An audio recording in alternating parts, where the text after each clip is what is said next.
up, people? Let's go live. Let's go to the live button. I think at this point, without screaming in the first couple minutes, I just can't do it. I can't. I'm not gonna be able to. You need to get into like full flipping out, being a weirdo phase. Yeah, I won't have the energy otherwise. Even as it is, I'm still tired. This thing keeps making you like, you know, What? like, is that on your side that you keep getting fuzzy? Fuzzy. I don't think. Why didn't you tell me this before we started? Now I have to unplug my thing and refix it and everything. Hey, Drawk. What? That's me going back to before we started. Yeah? Sometimes you're going a little fuzzy. Great, cool. Now we have a 5-minute delay after we've gone live. I'll be back in a bit. Keep the people busy. Oh, I'll keep the people busy. Hello, people. Did anyone see our short that thank you, E-Killer. Did anyone see the short that we had that Lav put up where I basically talk about prostrate, and shining on the P? Is anyone else as disturbed by it as me? Like, it's one thing to say weird things and to sing weird songs, but it is so much different to then see your weird songs in the world. Yeah, I was like singing "Shine on the P." I feel like yeah, we have daylight savings here. We're daylight saving our people. Yeah, we shouldn't have daylight savings time. We voted to get rid of it like 4 years ago, and then we just didn't do that. And here we are, still with it. I sang a song. It goes a little something like this: "Shine on the P." I'm not really sure why anyone would sing a "Shine on the P" song, but apparently, I'm sorry. Here we what? are. Didn't you hear it? What? Didn't you? Oh yeah, the song from our YouTube short. Yeah, I remember that. That's a song that you chose to sing, that you wrote and sang live. I like that you're like, that you wrote. Dr. Jack calls me his favorite PNG tuber, and I can't even tell you how much fucking joy I get from that. We're making, that's what we're doing for art today, by the way. The thumbnail is going to be my Blackbeard from Reverie because I really like it, but we're making Mama a PNG tuber today. That's what we're doing. We're making a proper one because the one I did was like the best I could do on a short notice. I'm very quiet. God damn it. It's as loud as it can get, guys. I don't know why Streamlabs. I've been testing other apps lately and I'm perfectly loud in other apps. It's literally just fucking Streamlabs that my mic comes through so fucking. Give me a second. It's interesting because you're quite loud to me, but is that just because we're in our thinger together? It's just because Streamlab hates me.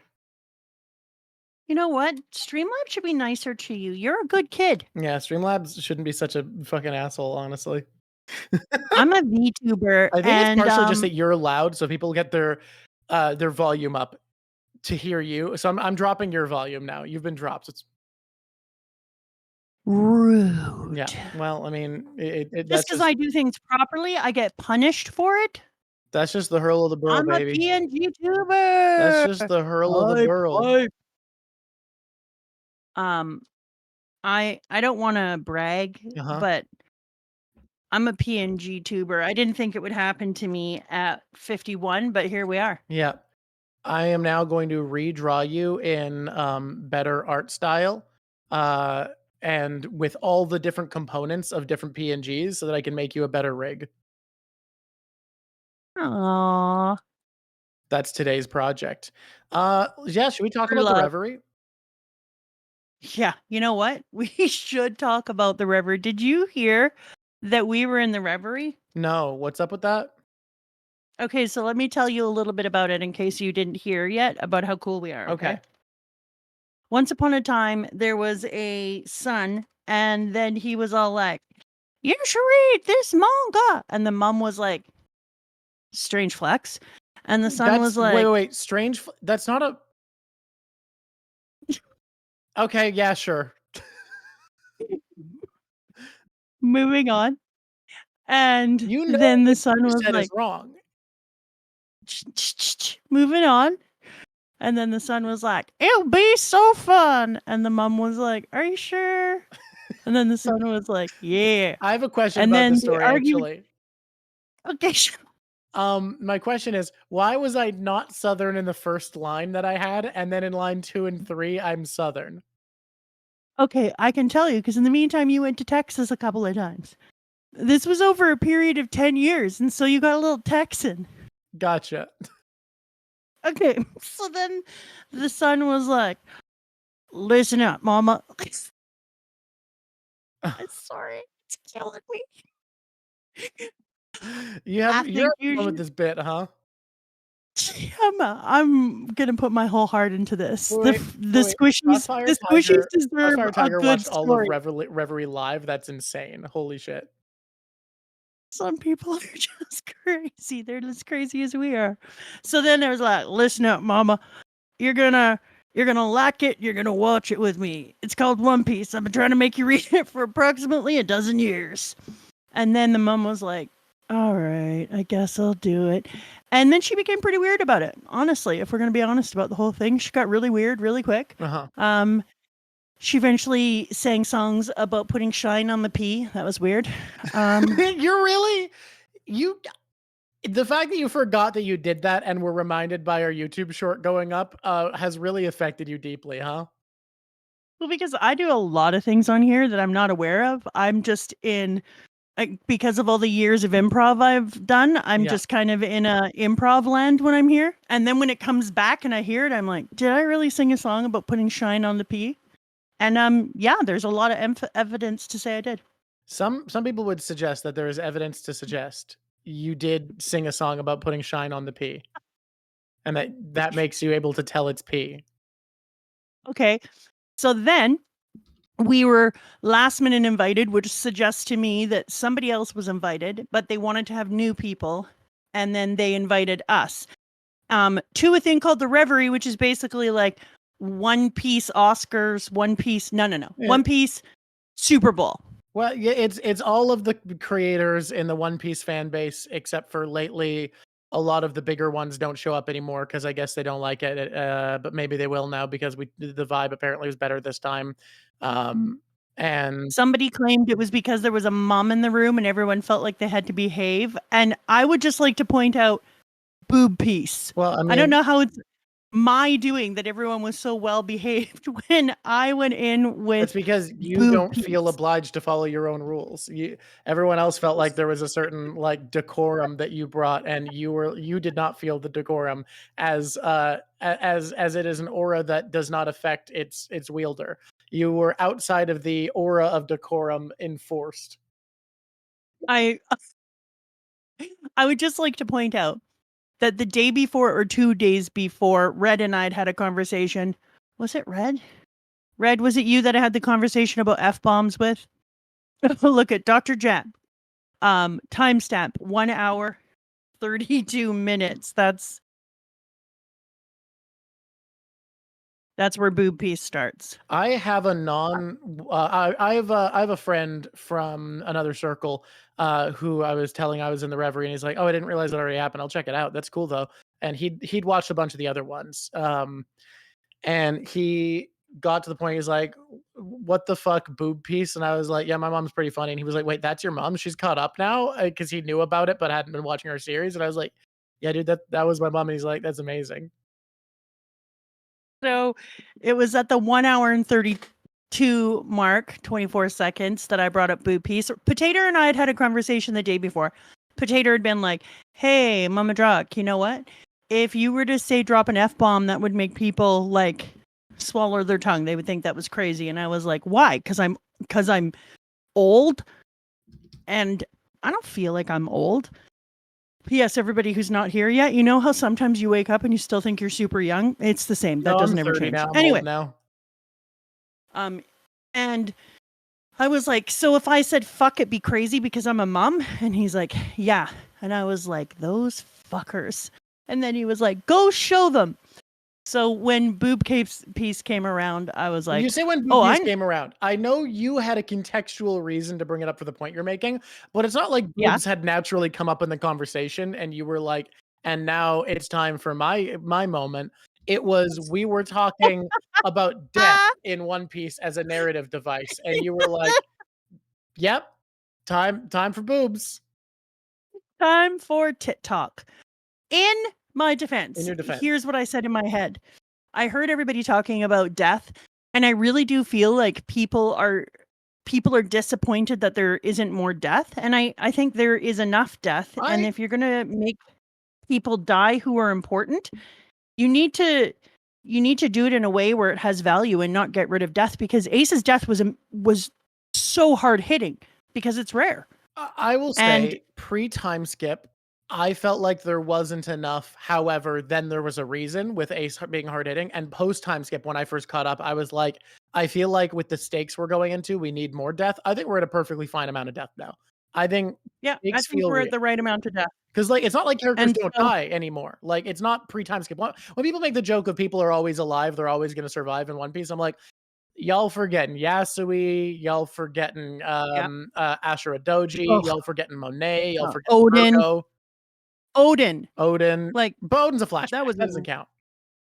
That he still died. They made him. But people have always died in flashbacks. I'm saying post-time skip, people die out of flashbacks now. Odin felt fresh. Odin felt like a friend. Odin felt like we had been with him, we'd adventured with him, because he was a flashback, but he was also real. Like, they did a really good job with that one. He did a really good job. Anyway, I felt like as soon as I heard that, I was like, I need to make an analogy that's understandable. My brain immediately went, well, you know what has lost value inside of One Piece? Boobs. And I was like, are you really? And before I even knew what I was doing, I was just like, use the word tit talk, and was like, oh, you are? Okay. Pop off. I mean, look, it got everybody's attention. It was great. Well, you made an impression on people. As another one of our special awesome people said, it was a flashbang, and they weren't wrong. It had to be done. We need to make a place. When I saw your face when I came talking about boobs, when I saw your face and you leaned over and started laughing, I was like, yes. No, that was freestyle, Dr. Jack. Yeah, there was no plan. There was no plan there. That just happened. Well, if fuck is going to get people's attention, you know what we'll do more? Boobs. I have terrible news for you, Cricket in chat, calling Odin your beautiful wife. Odin is the straightest man in One Piece. Yeah, that's true. The terrible news is there is no man in One Piece straighter than Odin. He is the least gay man. I'm so sorry. Like, I know. Okay. This is super funny that Miguel said, it took Drawk laughing for everyone to realize that they heard it right. Well, because I knew that this was a conversation we'd had and that they'd heard it correctly.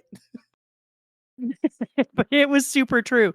The dude at the top, what was the dude's name? Can anyone tell me? I can't remember his name and it's making me crazy. Okay, so thank you. Urog might be straighter. That's possible. Urog is up there for straightest man in One Piece. And I, like you, have highly underestimated how much charisma I have, Drawk. Thank you for the Hello, Mama Drawk. So happy, guys. Thank you so much, legit. Oh, legit, you're amazing. 14 months? So the thing about when it reaches 14 months is I stop having like, I can often be like, oh shit, that's like when someone subbed for 9 months recently, I was like, damn, you subbed for a full pregnancy.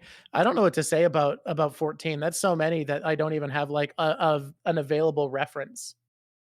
You are 4 months away from 2 full pregnancies. Yeah, that doesn't feel like a meaningful statement, but yeah. People have a lot shorter prison terms. Yeah, people have had shorter prison terms than you've had One Piece subs. That feels like nothing. You have a child now, 1.5 pregnancies. Guys, I'm going to say 14 months. I don't have a lot to use for that one. It's a good one, though. I've only been subscribed for 11 months. I just got to stay. You're saying I had my 11-month subscription, and I was kind of like, oh, awkward. Yeah, you're kind of being outdone by our fan base, TBH. If it makes you feel better, I'm not subbed to the Drawk show at all. You are Drawk, though. But then again, I am Mama Drawk. Oh, I asked ChatGPT. It's not caught up yet, but I was like, who was in the latest Reverie put on by Volume 1, and it mentioned our names. Oh, that's kind of feels weird. It feels weird for a robot to know who I am. I know I that's told not the how it robot. actually works. I know that's not actually what's happening, and that it's not No. actually a robot. It's just a little bungled pile of automated algorithms. But like, it does feel like a robot knows who I am, and that's uncomfortable. Yeah. I told it who you were too. I got really up The close next personal. update on One Piece is going to be great. I'm so excited to like. I told it where you lived as well, by the way. Oh, cool, cool. I'm glad you did that. That's awesome. Okay, so moving back in, can anyone tell me who the dude is who was at the Reverie and was above us, and people kept calling him Jesus because he had a halo background behind him? Was that King of Lightning? I think that was King of Lightning. I feel like it was King of Lightning. King of Lightning is someone I've never watched the content of, but I've watched him by watching JD Oh, that was Legend. JD Legend. JD Okay. Legend. Who was King of Lightning there? He Okay. was there, right? For a while? JD Legend, when I started talking about Boob Piece, almost died. Like, he started like moving his hands back and forth across the screen, like, shut her up, and put his hand across his neck, like, no. And I was like, I don't know what you're talking, especially since someone else went off on a Kaku Usopp long nose tangent that was way reader than anything I had done. And he was, but that was after. But he was like, oh my God, I thought he was going to die. Like, he was barreled over. Bottom. Okay. And that is why I kept talking. It was him. I was like, oh no, now I'm really going to keep going on. So I just want to thank you. Shout out JD Legend for giving me the nerve. People thought we were very reserved in the beginning, so we did incredibly well. Drawk, high five to us. We were trying to be quiet while it was at its loudest for the first hour and a half. That was our goal. Our goal was to, when it was at its loudest and most vibrant, to not be there. My biggest regret about being so quiet early on is that I really like Teching 101. This is a thing I've never said. I've never said this out loud, but it's a thought I've had for a long time. I don't know how many people are into Magic and the online Magic the Gathering YouTube community, but I feel like Teching 101 is the One Piece community's Tellurian Community College, the professor.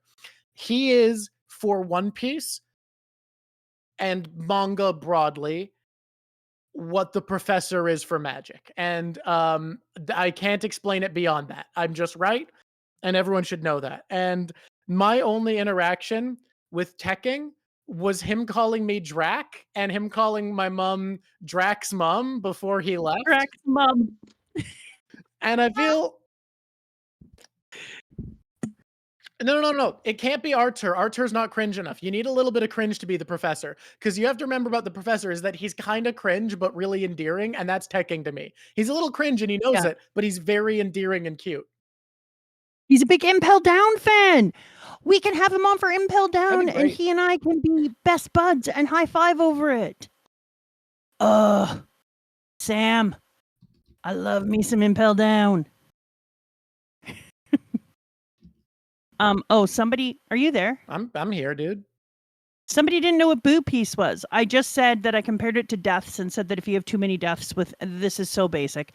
I'm not going to go into it deeply, but if you have too many deaths inside of the manga, that they would lose value and they wouldn't become as special, just like the One Piece boob world where large breasts now have no meaning. But can I say, and we will be talking about fan letter in a bit, can I just say the moment with Nami driving off into the future on the Sunny inside of fan letter with her boobs all the way up in her nostrils sticking so far out, I thought they were the secret weapon. Oh my God. Come on now. But we feel like I've said it time and again that because there's not enough different boob size in One Piece, large boobs lose their value and it doesn't show you the value of other sized boobs. Anyways, I talked about it a lot more thoroughly, and it's at 1 minute and 23 seconds. Apparently, I don't know. It could be wrong. Well, it's like an hour 40-ish. I sent you said like an hour and 32 or an hour and 23. All I know is I sent the timestamp at one point to.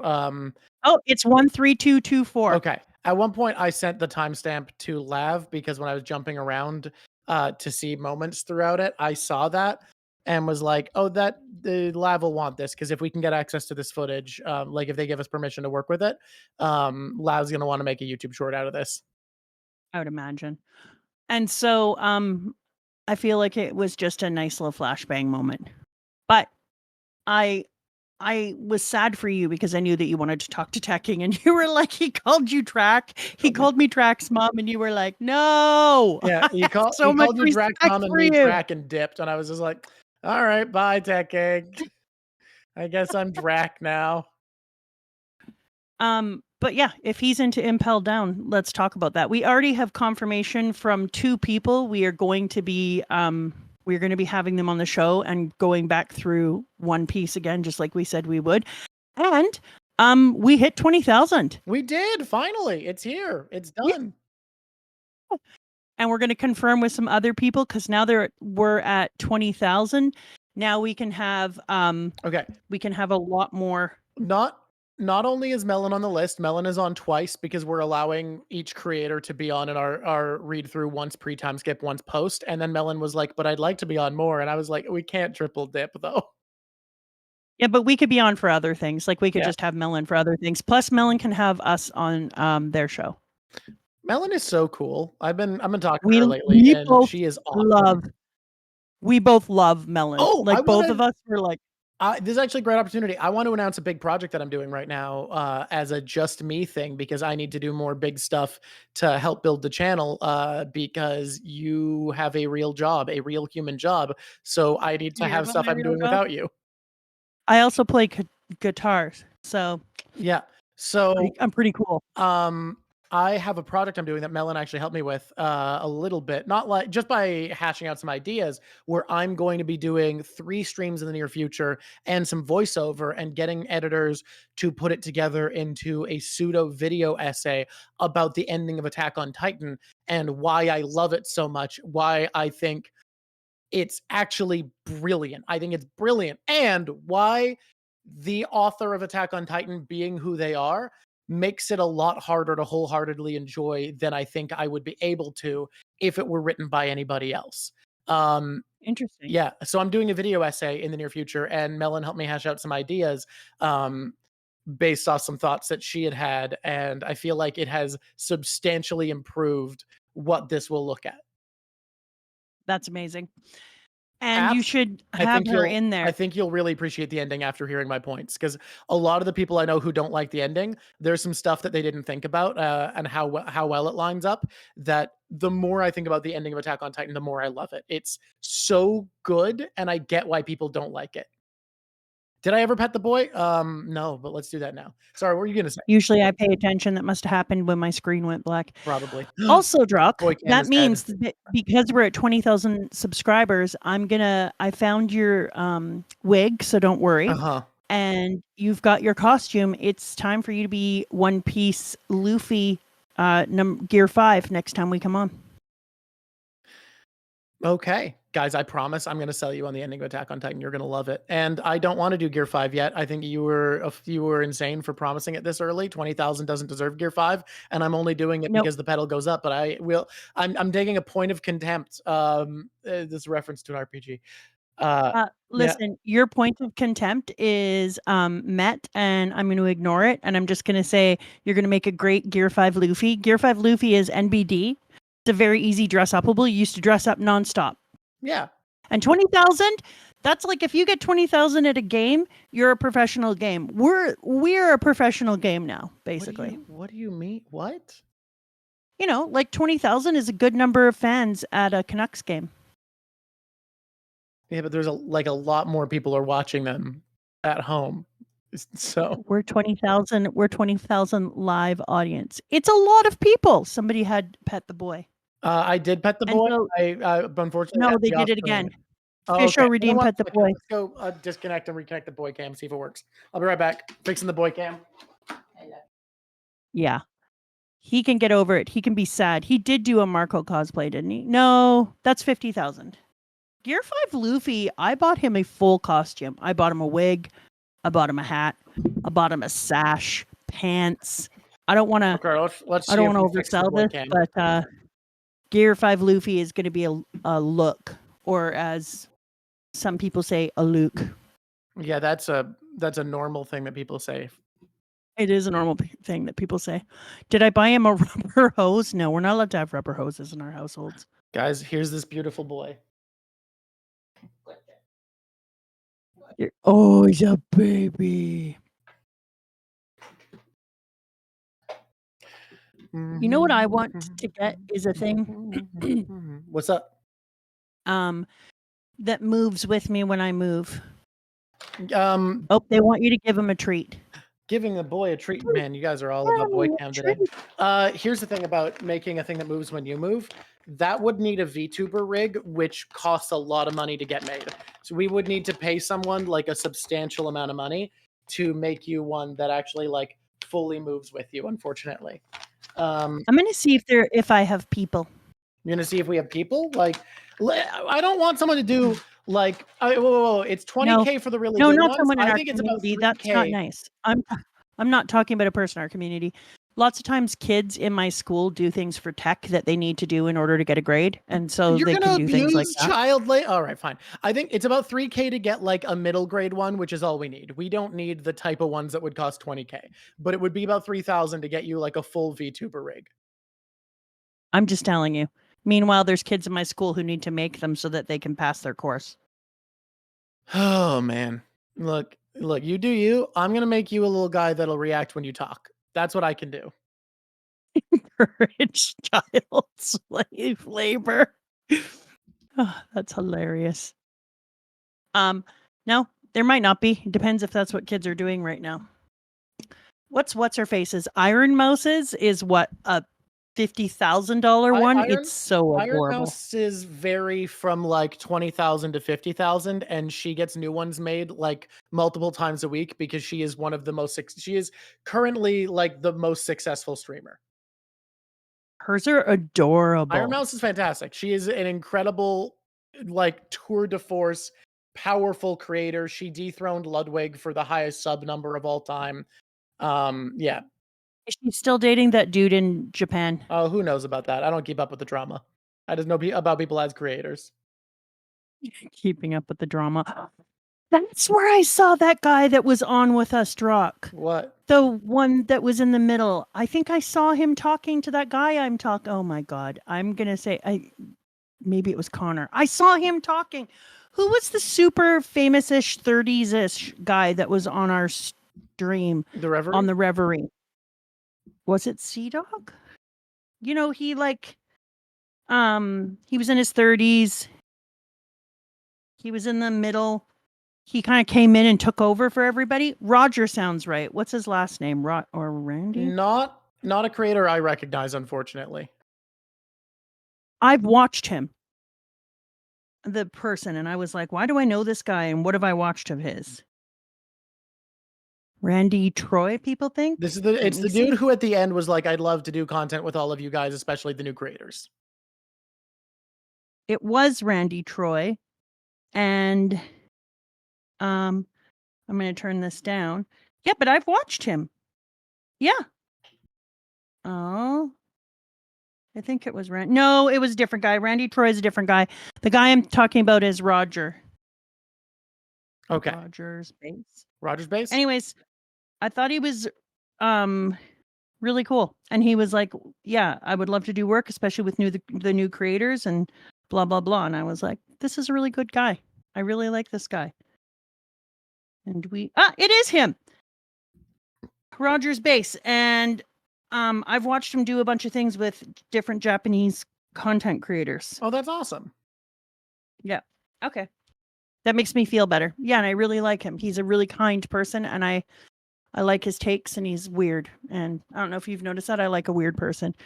All right, well, we want to get into fan letter soon. So what do you want to say before we go about Oh man, what else is Reverie? It was an honor to be there. The hosts were incredible. I feel bad because I called out one of the hosts immediately for using the better half line because I was like, dude, we're a mother-son duo. That is a romantically coded thing. But I also felt like, first of all, I call people out all the time. I'm not gonna sand the edges of my personality. When I think someone misspeaks in a silly way, I call them out, and I feel bad because it's a bad first impression. And he did such a good job as a host. I feel so bad. Hey, if you see this, you did amazing, and I wasn't upset with you for that. I just think it's funny to call people out sometimes. You know it. what? You don't have to feel bad about it at all because it was funny as shit when they were like, "And your better half," and I was like, "Whoa, man, we are a son and mom." Like, yuck. Yeah, no, I feel a little bad about that being our first interaction, but it was fucking funny. I don't know. I Look, I love a good hassling people. You guys, you've seen me hassle my mom constantly. I love pointing out when someone does something. We started today's episode by me being like, cool. So you've noticed that I have mic issues, and you were telling me now that we've gone live. Awesome. Great timing. Ah. I don't care. Yeah, to be fair, the better half of you did get from me. That's true. Aw. That's true. And sweet. I mean, it's not sweet to your dad, but it's sweet to me, and I'm good with it. What was your favorite topic or theory or observation during the stream? That's a great question. Because that is the question that was asked by Tavion. I loved hearing people's. I actually really liked the discussion about the beginning of the discussion about do we feel like Usopp's had enough. I like because I do genuinely feel like Usopp lately hasn't had enough. Like it's been years since we had what felt like a big fuck yeah moment for Usopp that felt in line with his character. I just wish we hadn't been circling back onto it for so long because there was a while there after we'd kind of settled everyone misunderstanding each other where we just weren't going to agree, and I was like, cool. At this point, like we got to move, right? Okay, Yeah, I will say the best joke I made was definitely where people were debating who's got stronger desk hockey between Dragon and Akainu, and I was like, dude, of course it's Dragon. He's going strong after like 20 years. Akainu's sweating after 2 years of desk hockey. Like I think that was a great joke. That's the best joke I made for sure. That was hilarious. I think that I was like, no, we're not bringing this up again. Somebody asked me inside of the Reverie stream because I'd put that I enjoyed it. And somebody asked me why I was disagreeing. What was the name of the dude that came back on that we were having the big fight with about Oh boy. Usopp? I don't remember. Was that King? Jay. That was Jay? So when Okay. Jay came back on, thank you, Pantless in public. Some people just have the most unhinged, awesome names. Pantless in public. Okay. So he came on and he wanted to bring it up again. And I was like, we went over this. I mean, I know you weren't here, but we like ad nauseum already killed Usopp. Let's be honest. Mm-hmm. And then somebody was like, I don't understand why you had said earlier that you thought that they had downplayed it and they hadn't had a lot of Usopp-ish moments and blah, blah, blah. And then you disagreed with them. Mm-hmm. And I was like, no, we didn't disagree about whether he had not had a lot of moments. What we disagreed on is intent, because I believe that I think he was saying that he thinks that Usopp didn't get to be himself a lot and have things that not another character could do. And I agree. I do agree with that statement. But I think it's intentional. I think that somebody as masterful at storytelling as Oda has had intent for what Usopp is going to look like for a long time. And not only that, the thing that I put in there that I think is really important is right now he is such a great everyman in Usopp. Usopp has become this character that we all see ourselves in. And because of that, he has a charm that the other characters don't have. And that if he had just actualized Usopp all that time ago when he had his first moment, he would have kind of killed that charm. And he would have taken away some of that everyman feeling. And so Oda knows that. Like somebody who has laid this many hints out, who I could figure out, with a little help from you guys, since you kept talking about Usopp being your god, that I could figure out that Luffy was going to become a sun god.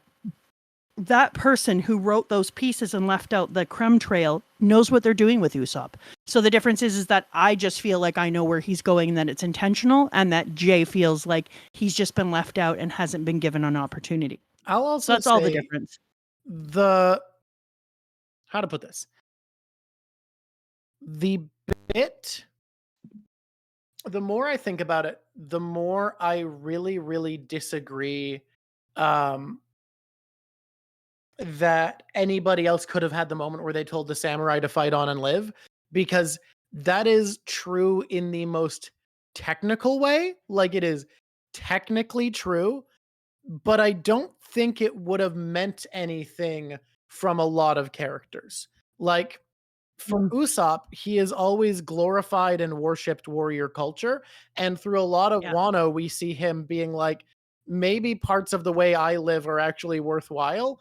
And taking pride in fighting to live and not just wanting to throw himself away. And I think that is a meaningful departure for his character. To take pride in who he is in that way. And not to take crack shots at a dead horse, but I think it's also that in the way that you said that I think people are undervaluing how much it means to, instead of saying seppuku, say, you know, fight to be alive, and that's a big deal, that it would be easy to commit seppuku and therefore take yourself out of this. But Usopp, as a person who has had to fight with cowardness is the person who could most likely actually make the point. That is the living through the embarrassment and the mistakes and the problems and living with the fact that you did those things that makes you strong. It isn't the bowing out. So yeah, I would agree. But yeah, we talked about that one, beat a dead horse. I loved my question, and it was twofold, obviously. On the one hand, I was thinking, like, I wonder what everyone would want us to watch that they said. Question. Because but then you wanted us to be able to plug two things so that people had an in with our channel. And since I was near the end, I was the second to last person to bring up a video. Hell yeah. And so when I looked at the way that it was laid out, I thought, well, number one, if I was just going to these people, I don't want to just randomly roam around their channel trying to figure out, you know, what they would want me to see. And number two, if somebody is new to our content and might want to look at something, I think that our fans who know us and are squishies, they would have been like, don't pick those two, maybe. They would have had things they would have picked. I wonder what our squishies would have picked if they had had the opportunity to tell us if which they would have two picked videos. The squishies were wrong, we're awesome. They would have picked what? Yeah, if they would have picked something else, they were wrong. We're awesome and we picked the right ones. I disagree. I think the squishies might be right, since they are the group that actually watches I'm them. always right is the thing. So yeah, so I looked at that and I thought, yeah, let's have a question about what video would you want everyone to watch, especially since I saw that you were so close to the end. I was like, that's a great way to post off. Drawk picked the Blackbeard discussion. Yeah. I think we did a really good job. It was our most researched video. I really enjoyed it. Well, most research from you. I think it's fine because I think it's good that you... I did, but I just think it was good that you picked a video that you feature heavily in, and I also think it's good with... Whoa, thank you, Legit. That was very, very kind. Oh my God, Legit Hawaiian, you're incredible. Very, very kind.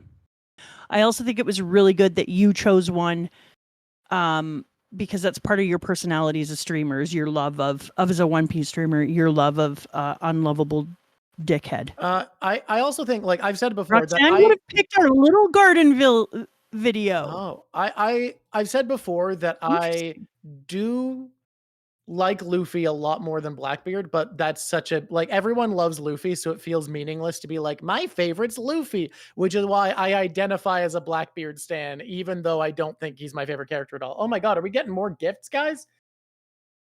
Oh no, this is the fallout. This is the alerts from Legit Hawaiian's pile of gift subs. Long Ring Longland video. I think the Long Ring Longland is one I almost wanted to bring up because I think watching us come from, man, this guy sucks, to actually maybe Foxy rules is really funny. It is the truth. By the end, I was like, I can't believe we like this guy now. And that would be fun to watch from an outside perspective, because it was fun to be in and all of a sudden realize that you and I were like, are we singing this bastard's praises? I think 40 size is what I had to do. People are trying to decide which piece. They would have picked the episode where where I finally fell in love with the series. Oh, interesting. I feel like that would make sense. Alabasta was the one where you went from I like this to, oh, this is special, where the amount of joy you felt in Crocodile's defeat felt special to you. Alabasta was so beautifully done. It was probably the moment where he said, "Thanks so much, Fight Night." I still find it wild to think about, like, that Alabasta is not even a top 5 arc for most people when it's that good. And Paladin would say Logetown. Yeah.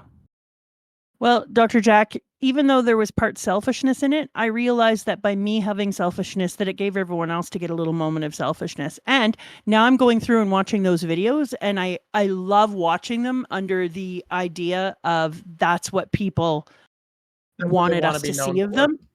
Yeah, I love that. What would you have picked, Calico? Hey, wait, is Calico?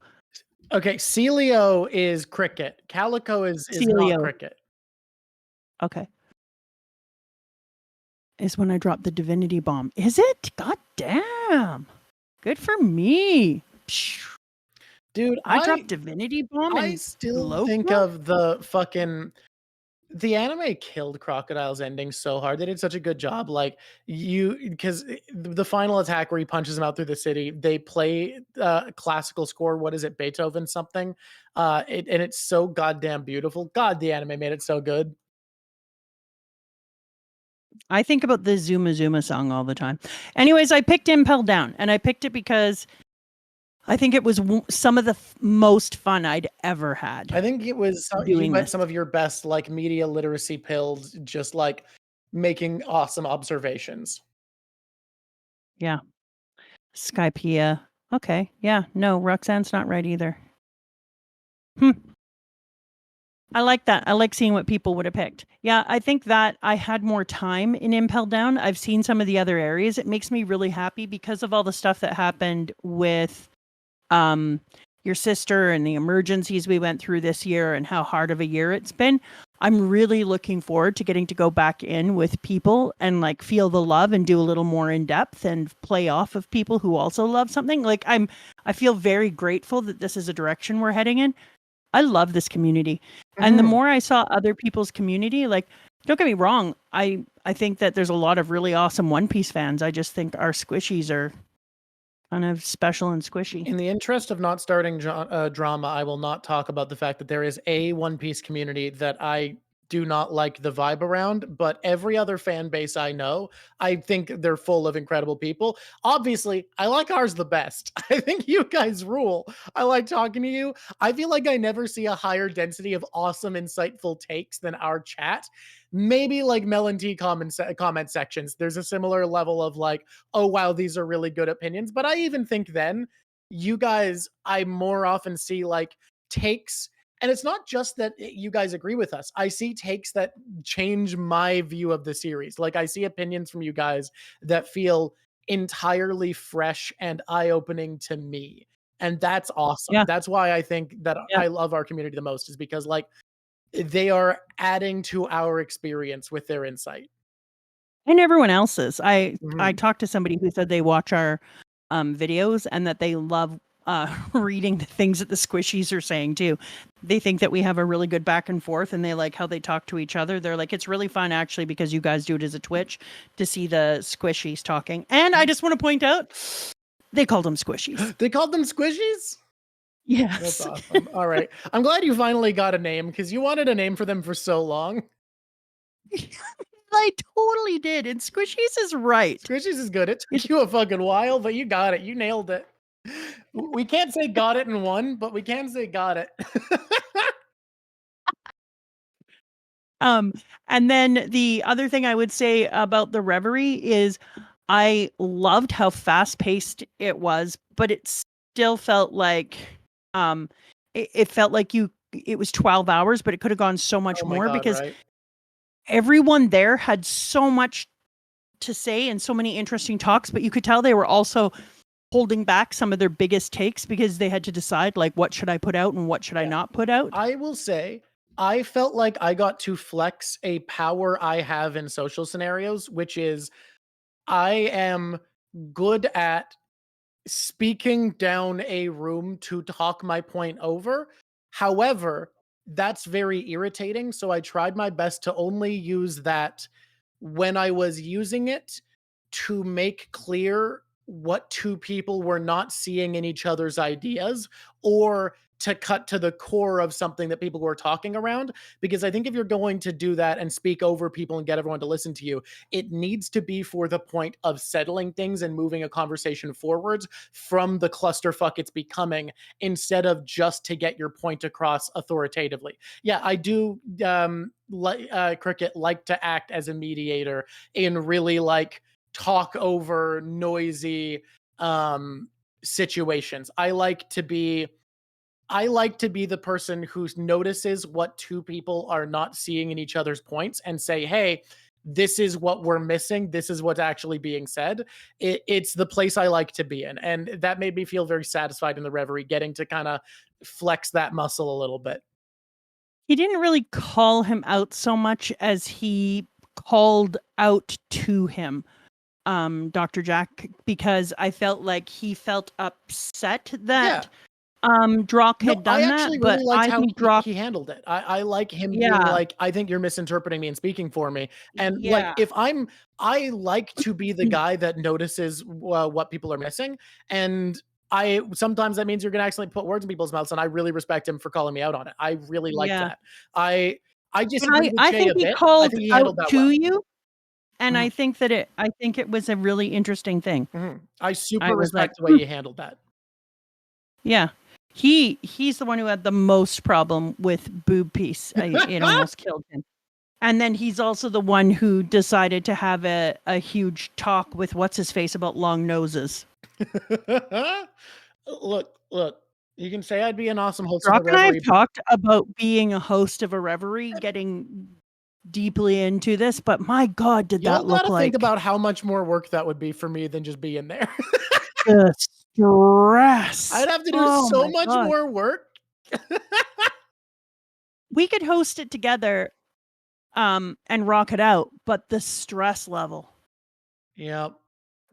This is going to be so many pieces, by the way. This PNG tuber is going to be I would have to quit my real job and make this my real job. Be like, no more real job for me. Okay, what should I do here? I'm trying to think of the order of layers is all at the moment. Are you creating enough layers so that they can move independently? Yeah, because each thing are going to be set up on joints so that things can kind of wobble around. Like a human. Yeah, kind of like that. I like your choice to use human things. Okay. We can interject a bunch of other crap. There's no shot you could draw Command Reverie at the same time. I think we could do it. I think we could do it.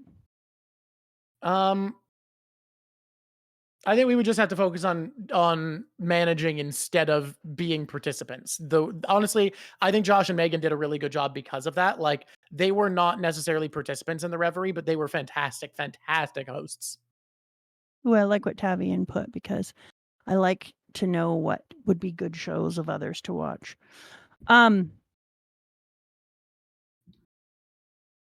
The fusion theory about the crew. We did kind of mention it. Drawk did kind of pop off for a minute about my idea of creating the larger ratio, and he even talked about the disgusting Wapple and what would need to happen. Look, I think that's why Wapple's coming back. I didn't understand why Wapple had to come back until you started talking about fusing the crew, and I was like, holy fuck, there's only one guy that can do it. There's one guy out there. There's one guy out there that can do what we need, and his name is Wapple.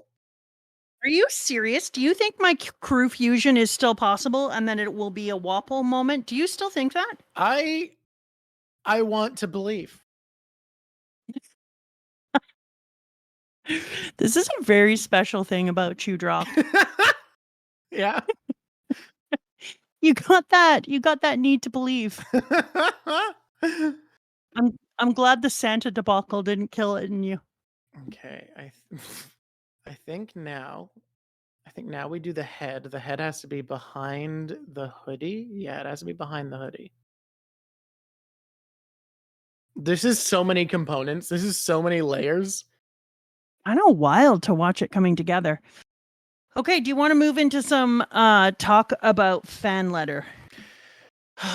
I both do and I don't, because I do, but I also feel like we're missing stuff from the Reverie that we should talk about. Can we briefly ask our fans if they remember any other parts of the Reverie we should talk about? Because like, I feel like there's other stuff that we haven't talked about. I would agree. And because we were in it, I don't think I would have known exactly how exhausting and how much it feels like you're just in a stream of consciousness while you're there. And Jesus God, when I got out, I felt like my brain had been actually taken out of my nose. I felt like an ancient Egyptian dead pharaoh.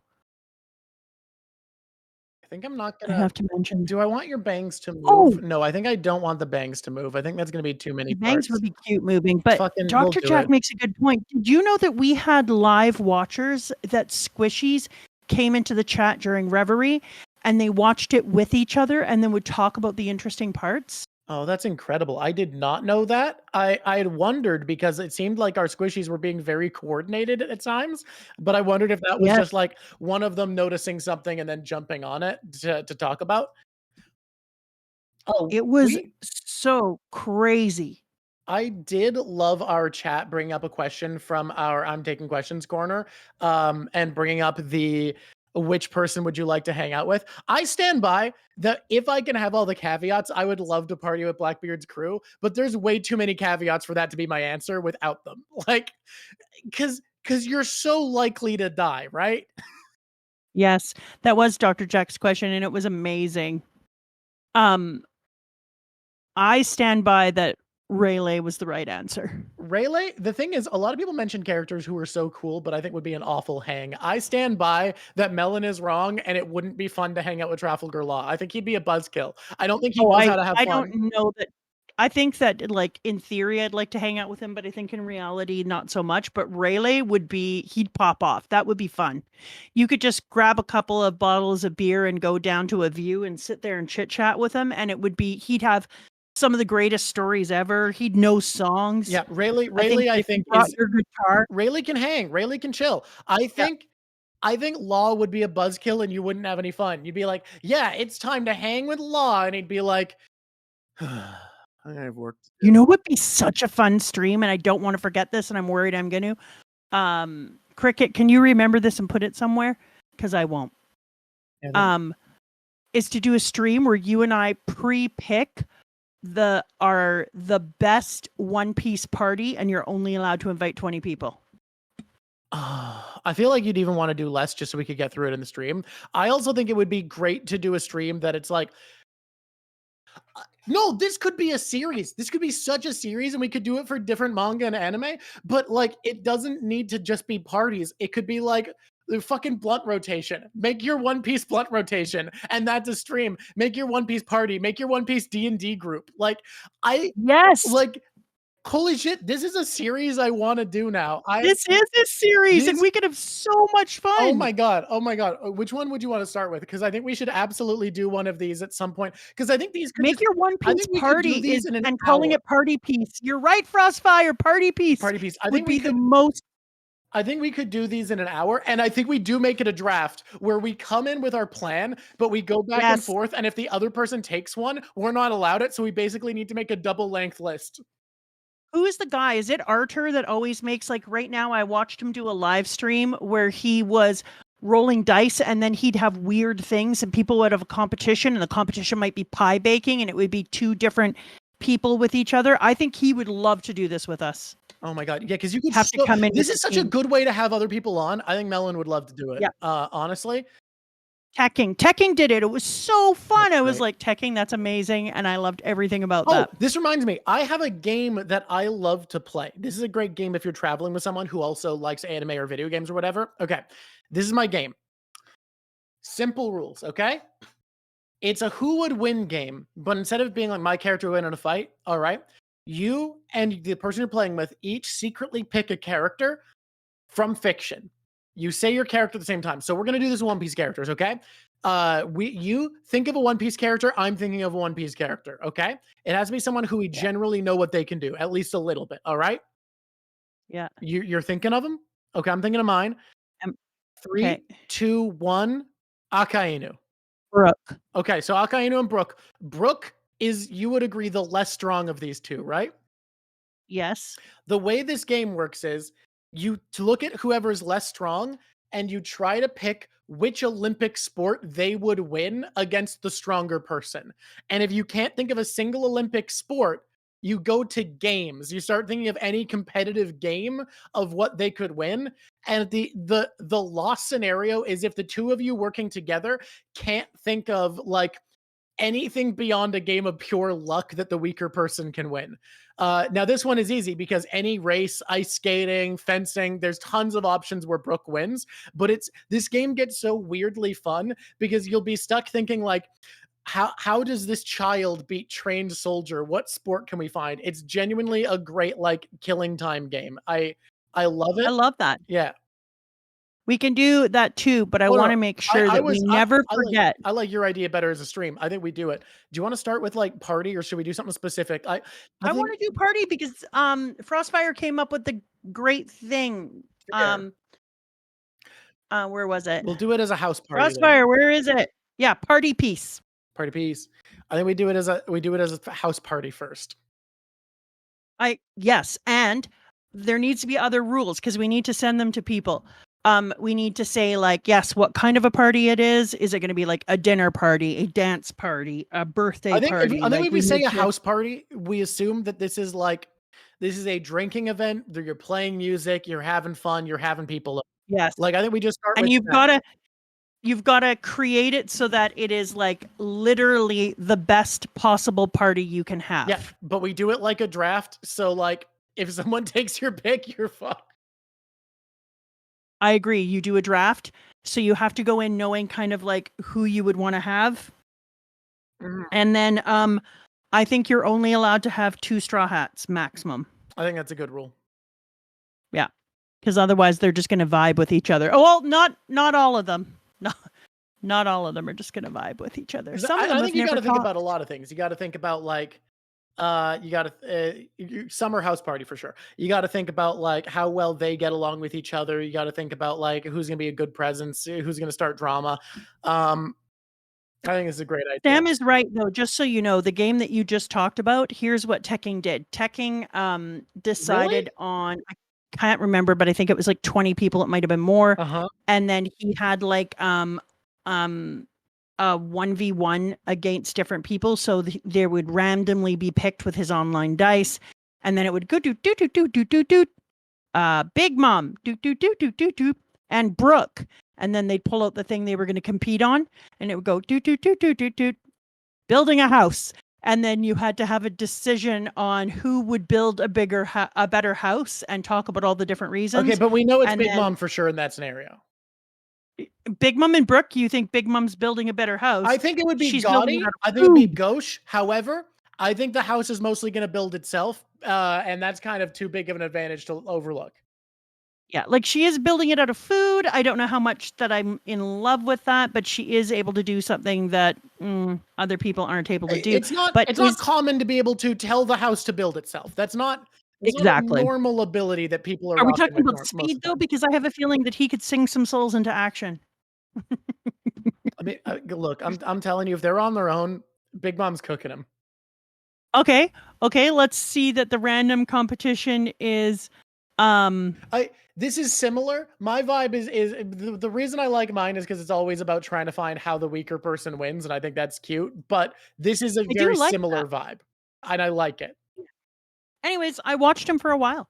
I was sitting there and doing my report cards, and then when I would get annoyed with my report cards, I'd come out and. I'm glad that you have the time to do this stuff because you're doing report card stuff. I have not had the time to engage with people's streams lately, and I genuinely think it would be beneficial to our channel if I could, because then I could know what's going on with people and chat with them and build rapport.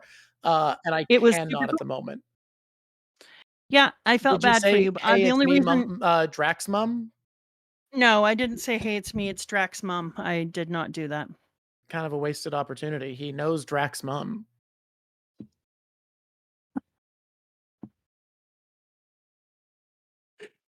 You are such a brat. I will say in the Who's Weaker game, I have yet to run into a scenario where the two people can't agree on who's weaker. If that happens, who knows? I've yet to see it. Like it's always felt pretty obvious of like who the underdog is. does anyone have any other things they think that we should be talking about before we move on? Any questions or ideas from there? I know that you haven't got to watch the things yet. I'm only just starting to do them because it's been a busy time. What things? Oh, their all videos? the different videos that I really everyone want to watch recommended. all the recommended videos at some point. I'm excited for that when I have the time. I think it's really cool that people, because you could see people just come alive when they got to talk about. It was awesome. Everybody was so excited to get to talk about their favorite thing. Shit. Who was the person who came in and was like, I have something I don't know if anybody's talked about. And I have a theory about dimensions. And I was like, who the hell is this? I couldn't see who was talking. Who was it who also came up independently with Dimension Piece? It wasn't exactly what you'd been talking about, but it was so similar. Laz. That was awesome. Laz? King of Lightning. That was King of Lightning. We got to have King of Lightning on and talk about Dimension Piece, it turns out. Because when he was like popping off about Dimension Piece, I was like, do I just have another whole human who is into Dimension Piece? That proves my point even more. The groundwork is there. Oda has been laying that groundwork. Yeah. When somebody else is picking up on it like that. I was so excited. I wasn't on board with Dimension Piece until the exact moment where I was like, this solves Enies Lobby, and holy shit. I'm going to put it in there. King of Lightning. Prepare yourself, King of Lightning, or you will be talking to Mama Drawk. Prepare thyself for combat. Except for I don't think we're going to be combating. He's a pusher of the moon theory too. Sweet. Dude, it turns out you and KOL got some common ground. Yeah. Maybe we're BFF in the making. Dude, I cannot stress. I want to talk to Mugiwara no Goofy as well, because I've mentioned before how I wanted to do basically his channel forever. But like, while I am a funny guy, I am not the right kind of funny for his shtick. And I am so happy his channel exists, because I'm glad someone took the idea I've always wanted to do of just like pointing out how fucking insane One Piece events are from an outside perspective. I'm so glad someone's doing it, because it's something I wanted to do forever. So what does he do? He does these very funny videos where he just, from the perspective of the reporter who takes pictures of the Straw Hats, talks about what's happening in the events. And his description for it is basically that there is a crazy crackhead terrorist going around punching kings and doing whatever he wants to solve global problems. And isn't that what Fan Letter proved? Like, looking at the things that occurred in Fan Letter made you be like, every single time you see a big event and every time something large is happening in One Piece, meanwhile in the background, you're sitting here and thinking about all the people that you never bothered to think about, the different soldiers, the lives of people whose parents own grocery stores, blah, blah, blah. And you're just like, damn, looking at all this background stuff, it was such a smart idea to do, because that's basically his channel. I really want to talk about Fan Letter, but I just want to make sure we've exhausted this first. I agree. Don't make me exhaust. Oh, look how cute I am. I think you're really going to like this new art style. I've been doing a lot of studies of like semi-chibi art style. Rara2 on Twitter is a chibi artist I've been studying a lot of. I've kind of developed my own chibi style from their art. But I'm a huge fan of Rara2's art style, and it is a major inspiration for how I do chibis. Roxanne thinks we need to do a Dimension Piece video. I think we do need to do a Dimension Piece video. I think, though, we need to figure out where we stand on the connection between Loki, Ragnarok, the song unlocking the weapons, and because right now it feels like we know there's something. That's all, right? Like, we know there's something between all these, and it's driving me crazy. I feel like in Dimension Piece, the more that I'm thinking about it, the more that I was looking at it, and we need to watch Film Red again. Yeah. The more I think that there is a universe in which, if you know the power of it, that you can move through the dimensions. Perhaps. Josh and Megan said that they would collab with us on something. Why do you think Josh and Megan would really want wanna to have Josh and Megan collab for on something. Dimension Piece? Hey guys, have Josh and Megan read all of Attack on Titan? Because I need someone to talk to about that. Yeah, I think that is Para, how Shanks moves about the world. I sent Josh a friend request, but I don't know. I don't think he accepted it yet. Because I want to do a double message to them, but I need both of them to.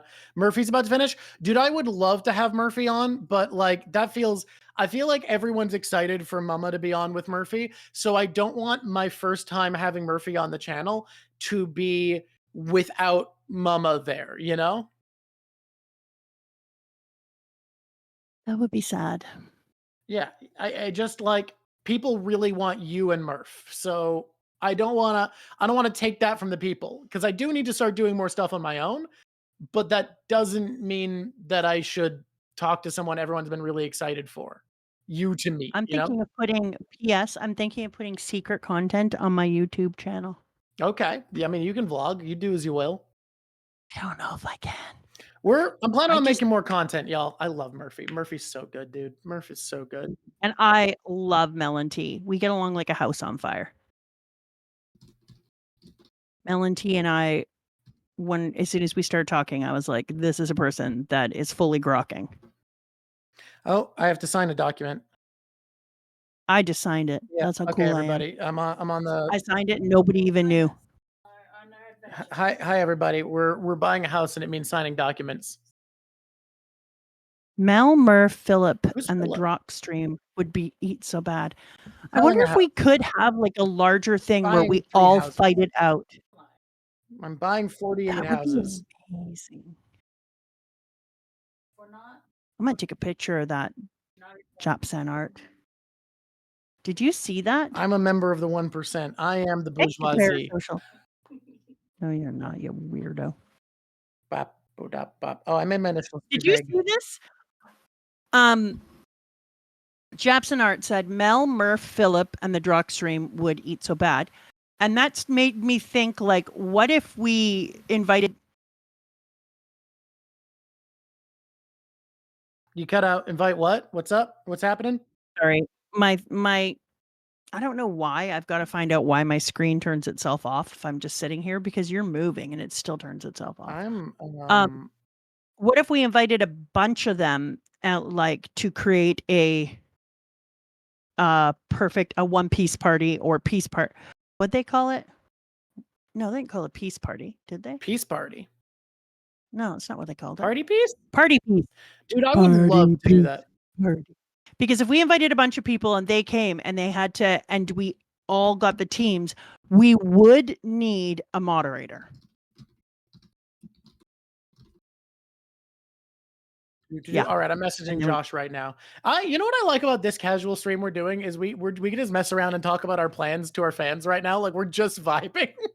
Well, we're with our squishies. We're with the squishies, and vibing. It's been a while since we've just gotten to talk to the squishies. Is Megan with an H, guys? Meghan, I think. Megan can have so many optional letters. It's so hard to keep up with. Oh man, that's. Thank you, odd user. Why are there so many spellings of Megan? Do you want me to look on my thing and tell you? Because I can tell you exactly what it is. Because we all are friends. Welcome.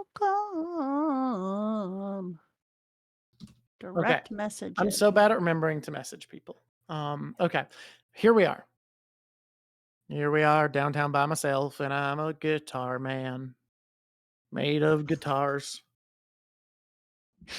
Are you a crazy person?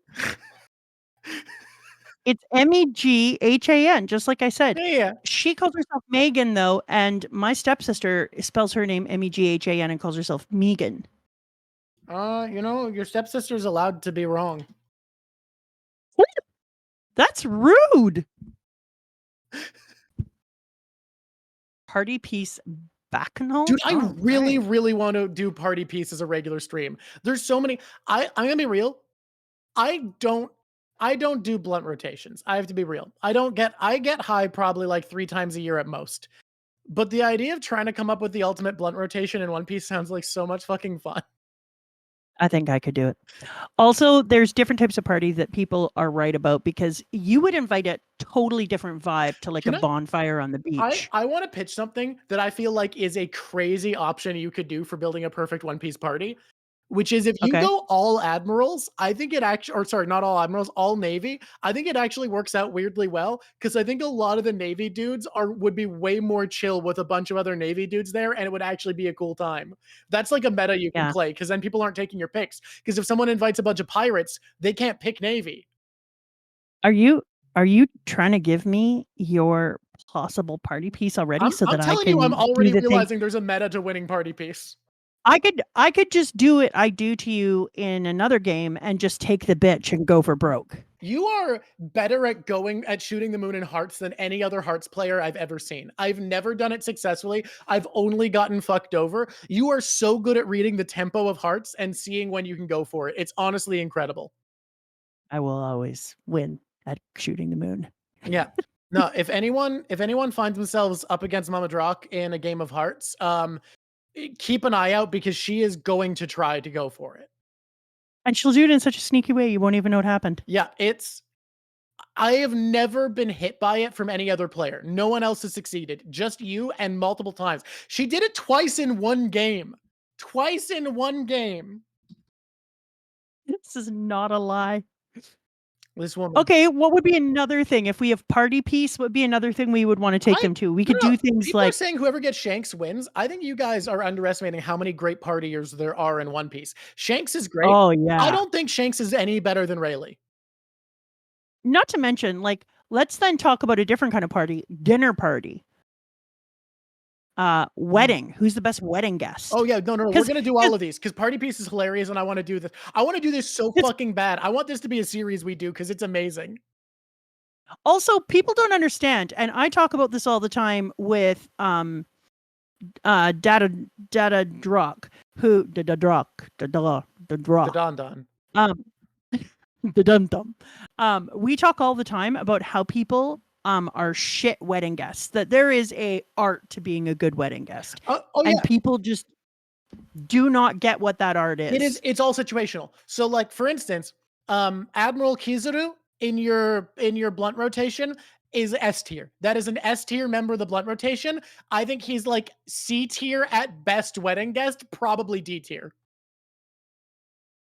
I'm taking a picture. Yes, I would agree. Like because a wedding guest, when you agree to go to a wedding, you've agreed to a few things. If you don't think you're dancing, don't go to the wedding. You suck. Get out of here. I think he's. I don't care if you're a regular dancer or not. I think he'd say things that you don't want to hear. I think he wouldn't deal. He wouldn't have the patience for the flow of conversation. Like I think he's is just a terrible wedding guest. Fucking fantastic. You've got to juice up the wedding couple at all opportunities. Whenever you can say something like, "Oh my God, this is such a beautiful wedding," or anytime you can be like, "Look how gorgeous that bride is." Anytime you can juice up the bridal couple, that's your job. Yeah.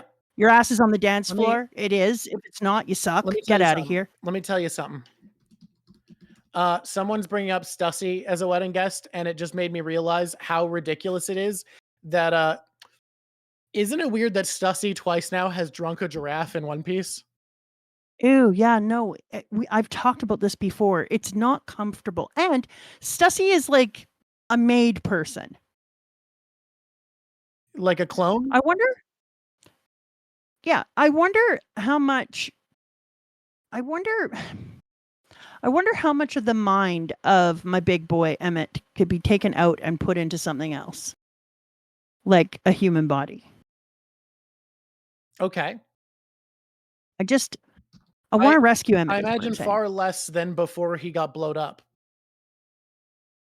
I feel like Emmett is alive. I hope you're right about that. I'm not gonna call my feelings on that strong enough and confident enough to say I feel like as much as I think it's possible Emmett's alive. No, I feel like Emmett's alive. Like I feel like this is a thing. Okay, I'm gonna have Emmett seems I'm alive. gonna have the little hair thingies wobble, but I'm not going to. Let me think about this. Yeah, I think this is the way we have to do it. Is a little bit of the hair here has to be not wobbly, and part of the head, just so I that agree, KPC. I agree too, Drawk. It'd be nice to have it move a little bit. It makes it feel more real. yeah, it'll move a little bit. There's just a compromise I have to make. Otherwise, it's gonna be way too many parts. Zombie rave. Oh, there's so many things. Like in Party Piece, you can also do different things. Like We can do so many things. I want to do D&D party. you could do a D&D table. Bring a house, a D&D party. Yep, you can D&D do table where you have to have 5 players and a DM, and you have to say what like class, what type of character each person's playing. I wonder if there's going to be anyone that we're going to have to put out the way that we put Luffy to the side. I think if someone's showing up to too many of these, we have to start banning characters for sure. I think if we do house party, we have to acknowledge there's like S tiers that everyone's going to take as their first pick. Like first sweep around, Nami. Rayleigh's. I think Rayleigh and Shanks are gone in a house party immediately. Like I think for sure. I also think Nami is going to be good in almost every party. I think Nami is mostly good. I think she has issues as a party guest in certain situations. She has issues in Blunt Party. I think High Nami would either be amazing or terrible, because I could see her getting really paranoid and difficult to deal with. Yeah, it's one of the two, and I feel that she would be like under a table, sitting there in a thing, being like, "I don't like this." Yeah. You wouldn't invite Zoro. He'd drink himself asleep. Zoro's a terrible party guest in every way. He's not bringing any food. He's eating all of your food. He's not engaging anyone in conversation. He doesn't give a shit. He thinks this is beneath him. Like Texas Rodeo. Like I think genuinely Zoro is only enjoying a party because he sees his friends having a good time. So I'm just saying. I think if you have a 2-spot hat limit, Zoro's wasted. He's nothing at the party. Party Piece is definitely a thing that I can get behind. It would be much fun. But we got to think of unique party. I'm gonna message Melon right now. Because you know what else is a really good one? Party Piece political party. Putting people together to come up with the same to make a political party. That's actually amazing. I'm writing it all down. I'm writing this down in Party Piece. If anyone else can think of good parties, let me know.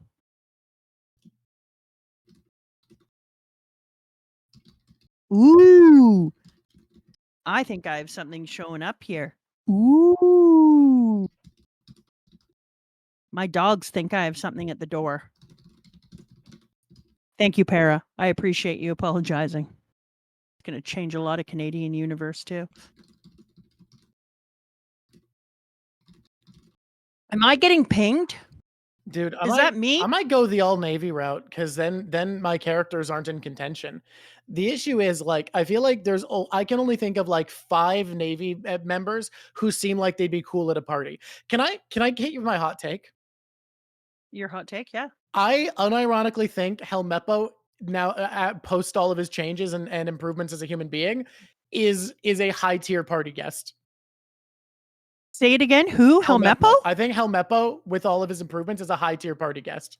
Hey, can I tell you something? And then don't talk about it. I have to go to the door because somebody's here to deliver something. You can't talk about it. Promise me. Okay. Where's your promise? I promise. Don't talk about it with the squishies. I won't mention anything. Talk about Helmeppo while I'm gone. Cricket sent me a message saying spin the bottle. Don't talk about it. Uh-huh. Because I want to talk about the spin the bottle party. Oh, okay. I didn't. Okay. This is an issue. I know. Well, I think we just fix this way, right?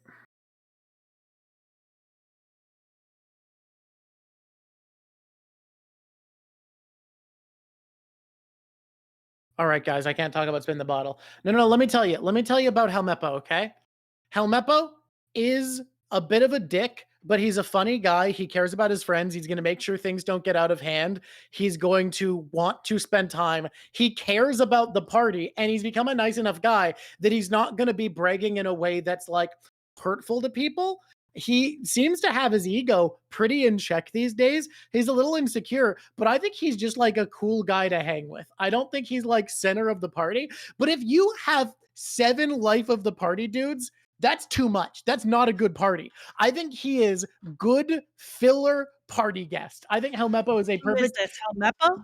He would drag Kobe with him. I don't think Kobe's bad at a party. You don't get bonus guests. We have to say Kobe's unavailable. And I got to say, I don't think Kobe's fun at a party, guys. I don't think Kobe's a fun party guest. I love Kobe. I don't think he's Can I give you a hot take? Yeah.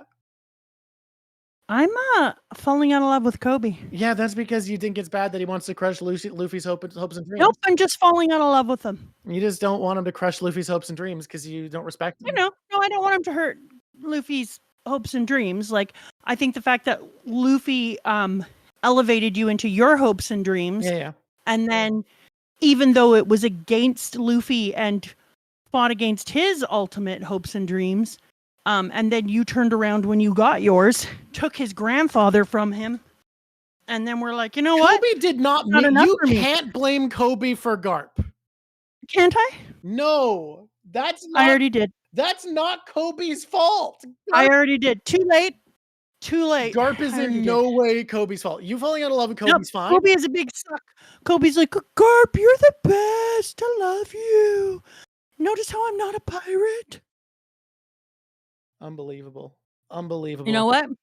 I said what I said. Garp was always a good mentor and a terrible grandfather. He was not good to his grandkid. He didn't know how to raise him. That's how it is. Are you under the impression that I'm like a Garp stan? I'm just saying, Kobe, not in love with you. You know what? I get it, but also fucking crazy stuff out here. Can you believe the stuff we're getting today? I want to invite Kobe to a spin the bottle party so I can watch people be like, I don't want to kiss that guy.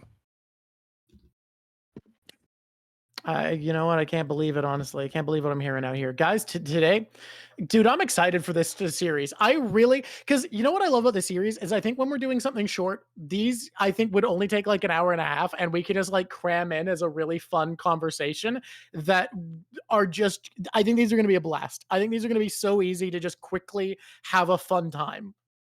Okay, now let me tell you about my idea. Yep. So it's spin the bottle party, but you're trying to make it the worst it can be. So things like, if you're made out of toxic poison. All right. Literally the worst it could possibly be for spin the bottle. What I just realized is One Piece doesn't have that trope that I mentioned when we were talking about Undead Unluck of like hot lady who you die if you touch her. Yes. Like, we don't have our hot lady who you die if you touch her in One Piece. I think we need one of those. Yeah. Every good series has hot lady who kills you if you touch her. Boa, you only die if she wants you to die. That's still like on her. She still chooses it.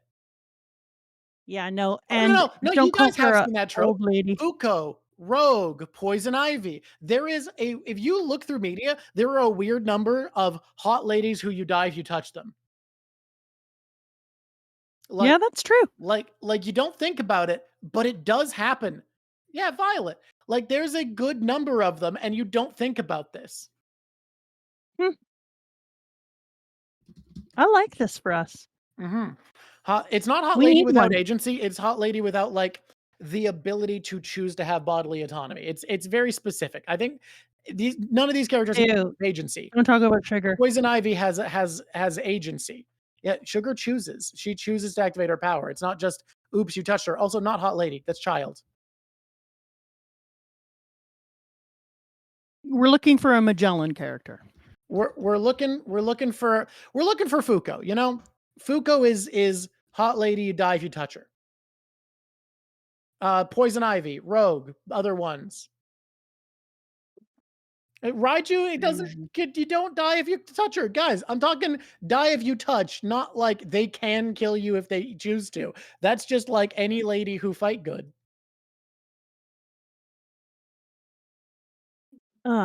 Cricket also liked a shipping tier list, but remember, you got to remember, like, I don't like many people together. I don't ship many people, but that's just Straw Hats.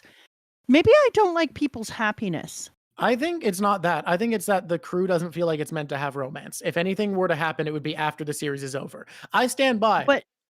I stand by my. But what if you did it bad relationships and not the Straw Hat crew? What if you were doing a shipping party, a key party? Oh my god, if you will, a 1960s key party. You're suggesting. Here's the thing. Here's the thing I hate about this. Here's what I hate about what you've suggested, okay? How good it is? What I despise is when we first talked about types of parties, I was like, well, we can't do that one though. And I did think about doing it. I'm like, you know what we should do is a key party. Yeah, no, I thought about it, and then I wonder if when we're doing this, this is the day that Party Piece was born. You squishies are all here on the day that Party Piece was first born. For an important part where the stream and it's Party Piece. It's going to become big. I can already feel it. I don't know how big it'll become, but I think it'll become fun, and I really want to do this like often. Like I want this to become big. I want this to be part of our world. Now listen to me, key party, but you're trying to make the worst partners. Why do you want it to be? Why do you want it to be the what? I think we should mostly try to do the best, but occasionally do the worst. You know what we should do?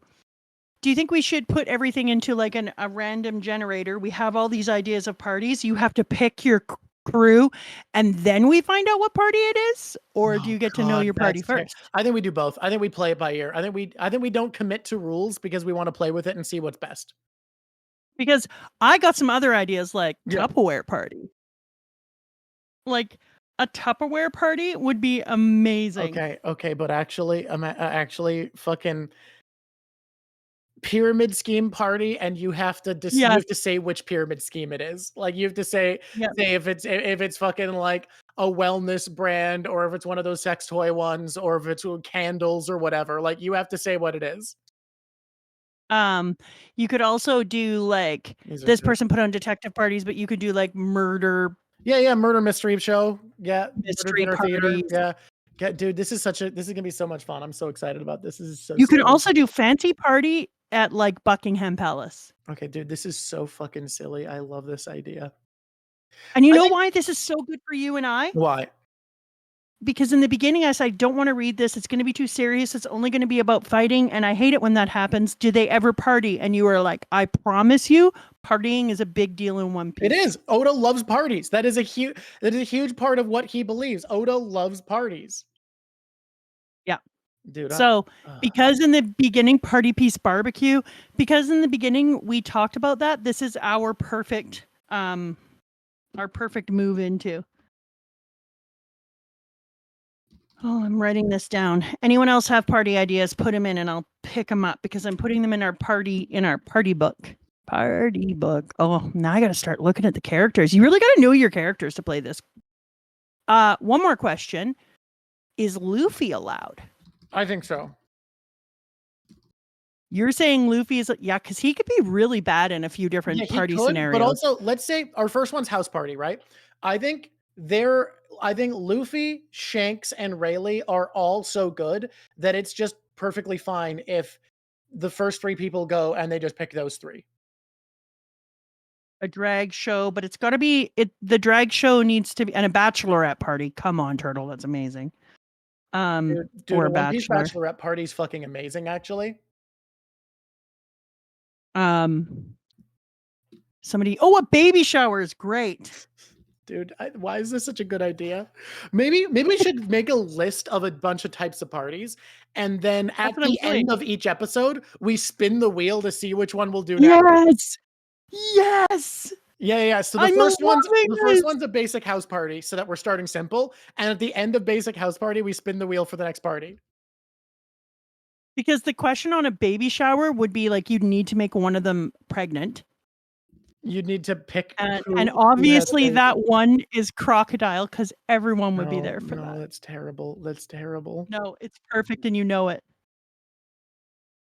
Okay, how would you feel? I think Mugiwara no Goofy and Melon Tea both, for the first time we do it, would be amazing. I agree. Like, I think the energy Goofy would bring to this would be actually perfect. I 100%. A sleepover party, Dr. Jack, with pajamas and Dr. Jack. It was amazing. Yeah, no, I think we do it the first time. We can't do it like next week, because next week we're streaming like all day on Dead Unluck, because we have to read 6 chapters live, which will take like an hour and a half. Yeah, it's gonna be a lot. So next week we can't do it, but the week after we want to do Berserk. Do you think we could fit it in with because usually the first week we do a manga isn't as intensive. But Berserk, have you read the beginning of it yet? I read the I'm first just 5 saying, pages. wouldn't you love to, after having to deal with Berserk, getting to relax with Party Piece? Yeah, actually, I really would. And then people could come on at a certain time, and if we were still tiny berserked, we could just berserk out. Look, I'm telling you, if people can do it that early, I'd love to. If we have to wait a little bit, that's fine. And then we just end with the big wheel. And yep. I have a big wheel. You have a big wheel, huh? I found it on the side of the road and I brought it into my classroom and I fixed it up. And now I have a big wheel and I spin it and it puts kids in new groups. It tells them what project is next. I wheel it up. Hair. Gotta get. And then when kids go into seats they don't want, I'm like, well, I don't know what to tell you. The universe picked it for you. Oh man, this is such a good idea, y'all. This is great. Maybe flip a coin whether you want the best or worst version of the party. I I think was we do thinking about best. that, but I think we do best at first for a little bit, and then we start adding on twists. I think the first couple should be best, so that they feel the episodes feel more similar to each other. And because when you introduce twists too early, it makes concepts feel like they don't have right, a concept. Noob is like, you're one of those evil teachers that don't let kids make up their own groups. Noob, I teach high school. If I let kids make up their own groups, here's the thing, Noob. As a teacher, I tell kids this all the time. I am best friends with future you, and future you and I have decided that this is the best thing for future you. Of course. I don't give a crap what present you wants. I'm best friends with future you.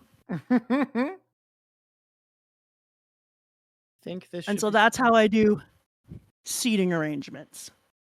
Oh man. Although every once in a while, you end up with a friend. The universe, care of the wheel, chooses. Mama Drawk, do you remember me saying that I'm going to complete the suggested series? Yeah. I caught up with Berserk in 10 days and then on Tokyo Ghoul. Dr. Jack, you are a crazy person. This is unreal levels of commitment. I appreciate your craziness. Don't get me wrong. This is incredible. Wild. But I can appreciate it and still think, wow. It's just wild to me. A rave. Oh, we're putting that in. Yeah. Okay. You getting the list going. This is going to be so dumb. I love this idea so much. Yeah. Mad respect, Dr. Jack. That's ideas, wild. dude. I love stupid, dumb ideas. I'm here. That's what I was going to say, Sam. I was just about to say Burning Man. Sam, great minds. Okay, can we just do like music festival instead of calling it Burning Man, just so that we can not? First of all, I don't know if they're litigious. I think at this point they are so against the vibe they used to have that I wouldn't be surprised. And second of all, I think we leave it open what kind of music festival. That way we can each go for our own direction. I don't know, because Burning Man is very specific and it isn't a music festival and there's way more to it. And I don't know if they would care. But that lets, I mean, look, they're very different than they used to be. They're not cool anymore. And so is Coachella, and Coachella has become very like fashion. But that's what I'm thinking. If we leave it open as music festival, you get to say what kind it is and you can be like, this is the vibe I'm going for, because I think this is the ultimate. You know, it would be a really fun party for me because I've always wanted to be a part of it. And I think everyone should agree that I should be on Survivor. And then it could be a Survivor party. Shows. You think a game? Oh, you think a Survivor viewing party? I thought you were thinking of like participants on Survivor, like a wait. I'm talking about later on when all the Survivor people having these Survivor tribes is great. Yeah, Survivor party. But this person is right too. Where did it go? Path, an intervention party. Oh my god, that's so silly. Mama's not going to be on Survivor. I want to be on Survivor. Survivor. I think Mono is like, yeah, we need me to be on Survivor. And your dad wants to be on Survivor, but I don't know if you know this. How many fans does your dad have? You know, I think he has a better chance of getting on Survivor because of you. He has 0 fans. He has no chance of getting on Survivor. They like people with a fan base in this day and age. I respect that Survivor fully knows what they're doing well enough to be like, we can't just do nothing but content creators and YouTubers, because then people will be like, oh, that's all it is anymore. And they'll stop watching. I think from what I've seen of the amount they're doing, The Amazing Race and Survivor know the exact amount that they can have the people on just be content creators without pissing everybody off too much. We did. I think I would be perfect on Survivor. I think your dad would enjoy it more, but he'd also mess up bigger because he would say or do things that were unhinged. I mean, look, your content creation world does give him a better chance of getting on The Amazing Race, so he's got that going for him. Yeah. Oh, a raid party. And if I'm doing a raid party, I'm doing it for World of Warcraft. I mean, that's fine. I haven't played any other MMO other than Final Fantasy 14, which I will say two things about. It's objectively better than World of Warcraft, and I like it far less than World of Warcraft. You know what I really like? Yeah. Park picnic party. I really like when you say stupid things and then you like those stupid things. Like recently when you agreed with me that coffee couldn't be had in a red cup, etc., and that you didn't like short now. Yeah, and the fact that you didn't like it and you didn't like that you were on my side was my very favorite, even though you were wrong and Thursday is purple. I feel like Thursday is mauve. Thursday is a mauve. No, I talked to some other people and they 100% support me on Thursday is purple. Thursday's just not. Yeah, the Straw Hats are a D&D party kind of basically sort of, but the issue is we're making a 2 Straw Hat per group list. Like you get 2 Straw Hat claims in the draft and that's it. Yeah, 2 and 2 only. Any more is ridiculous. You're just cheating. You're fucking cheating at that point. Yes. And Friday is a teal color, blue. Brunch. There's so many good ones. Oh my God. Write these down. Yes. I mean, you are, yeah, right? I've been writing them down, but more importantly, a more important person has been writing them down. Cricket has made a great list. I wish I could have the irises move, but there's no way to do that with how complex I've made the hair. Because the hair moves so much. Yeah. Well, there's a way I could do it, but it's going to make things I can't wait for all of the squishies to be like, I can't believe you chose this person over this person. What were you thinking? So excited. This is such a good idea. I'm so hyped about this really dumb stream idea, dude. Is there any kind of gun parties? Do people have gun shows? What about paintball party? Like a paintball game. I think you're making a paintball team at that point. And let's be real, Van Auger win. Van Auger for life. What's that chick that did art that I hated that I didn't even want to talk about? Giola? Is that the chick that was from Dressrosa who made everything into art? Yeah. That'd be a good one. I mean the person who likes Giola. It's probably Cricket. It's probably, I'll be honest, Cricket, I roast your opinions a lot. And that's the end of the sentence.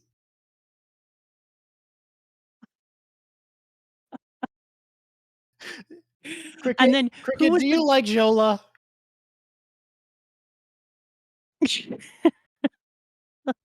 You know who would be good at art? Cricket. Cricket, I love you, Cricket. Your opinions on who's hot and which characters you like sometimes baffle me. I respect a bold take. I really do. No, she's a bitch. Gladius bad as fuck. Honestly, Roxanne is right. Cricket will give you that one. Gladius bad as fuck. He's got this stupid steampunk hat. He kind of pulls it off too. I think that Roxanne is right. It can be a paintball or a laser tag, but no gunmen are allowed. You win this time. Cricket, your opinion's good this time. Let's do that. Wine tasting party. Let's have that in. And let's also say that we can have a laser tag or a paintball, but you're not allowed any gunmen. Okay, you can't pick the gunmen for paintball. It has to be people who are professional gunmen. Then do you not? Are you not allowed to pick Usopp? I think Usopp is too much of a gunman for paintball. Like let's be real. If you do LAN party's so good. Is you put LAN party. So good. If you do Usopp, he's just like far too much doing just like kicking ass, taking names. The issue is paintball might be balanced by the fact that realistically, I think there's only like 4 great gunmen. So if we have 4 people on, one person takes Ben Beckman, one person takes Yasop, one person takes Usopp, one person takes Van Auger, right? And you're done. So is it okay? No, it's not. Because I feel like sometimes it's just balanced out by people People will Pool just party is great because you can immediately take out a whole bunch of devil fruit users. pool party. Look, there are devil fruit users who would love to hang out at a pool party. Yeah, no, we're not doing that. We're not doing any Diddy parties, Mr. Bean. No Diddy parties. There's no party like a Diddy party. We're not. Look, what are you gonna do next? Be like Epstein Island party? No, get out of here with this. Nope. Nope. I think we get weird with the parties too. I think we start doing like political party and other things that have the word party. I think you include that. I think you include D&D party and political party, for sure. Okay, I want to talk about fan letter. Let's talk about fan letter. I think we have done enough. The way I know we've done enough is we've stopped talking about the thing we were talking about for a while. We're talking about parties now, but this is going to be the greatest thing. Poetry party, poetry slam party, the communist party. Oh, No. because that can be You could decide that's what your political party is, but political party's got to be open. Political party. You decide what politics they have. So yeah, cocktail party. We got them all, baby. This is gonna be the greatest fun in the history of greatest fun. Okay. Fan letter. It's a letter about fans, and I don't know if you know this. That's what I'm it is. a big fan of fans. This is a piece of media that I am in love with because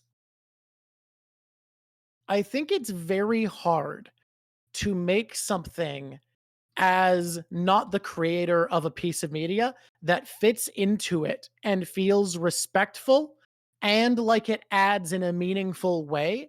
Because I think a big issue is people go into fanfic mode a lot where they don't have the confidence when they're working with someone else's property to add in their own characters because they don't want to change the story dramatically. So they end up not really able to tell their story because they're using characters whose stories are already told. I think that's a big issue that like fan projects have in general.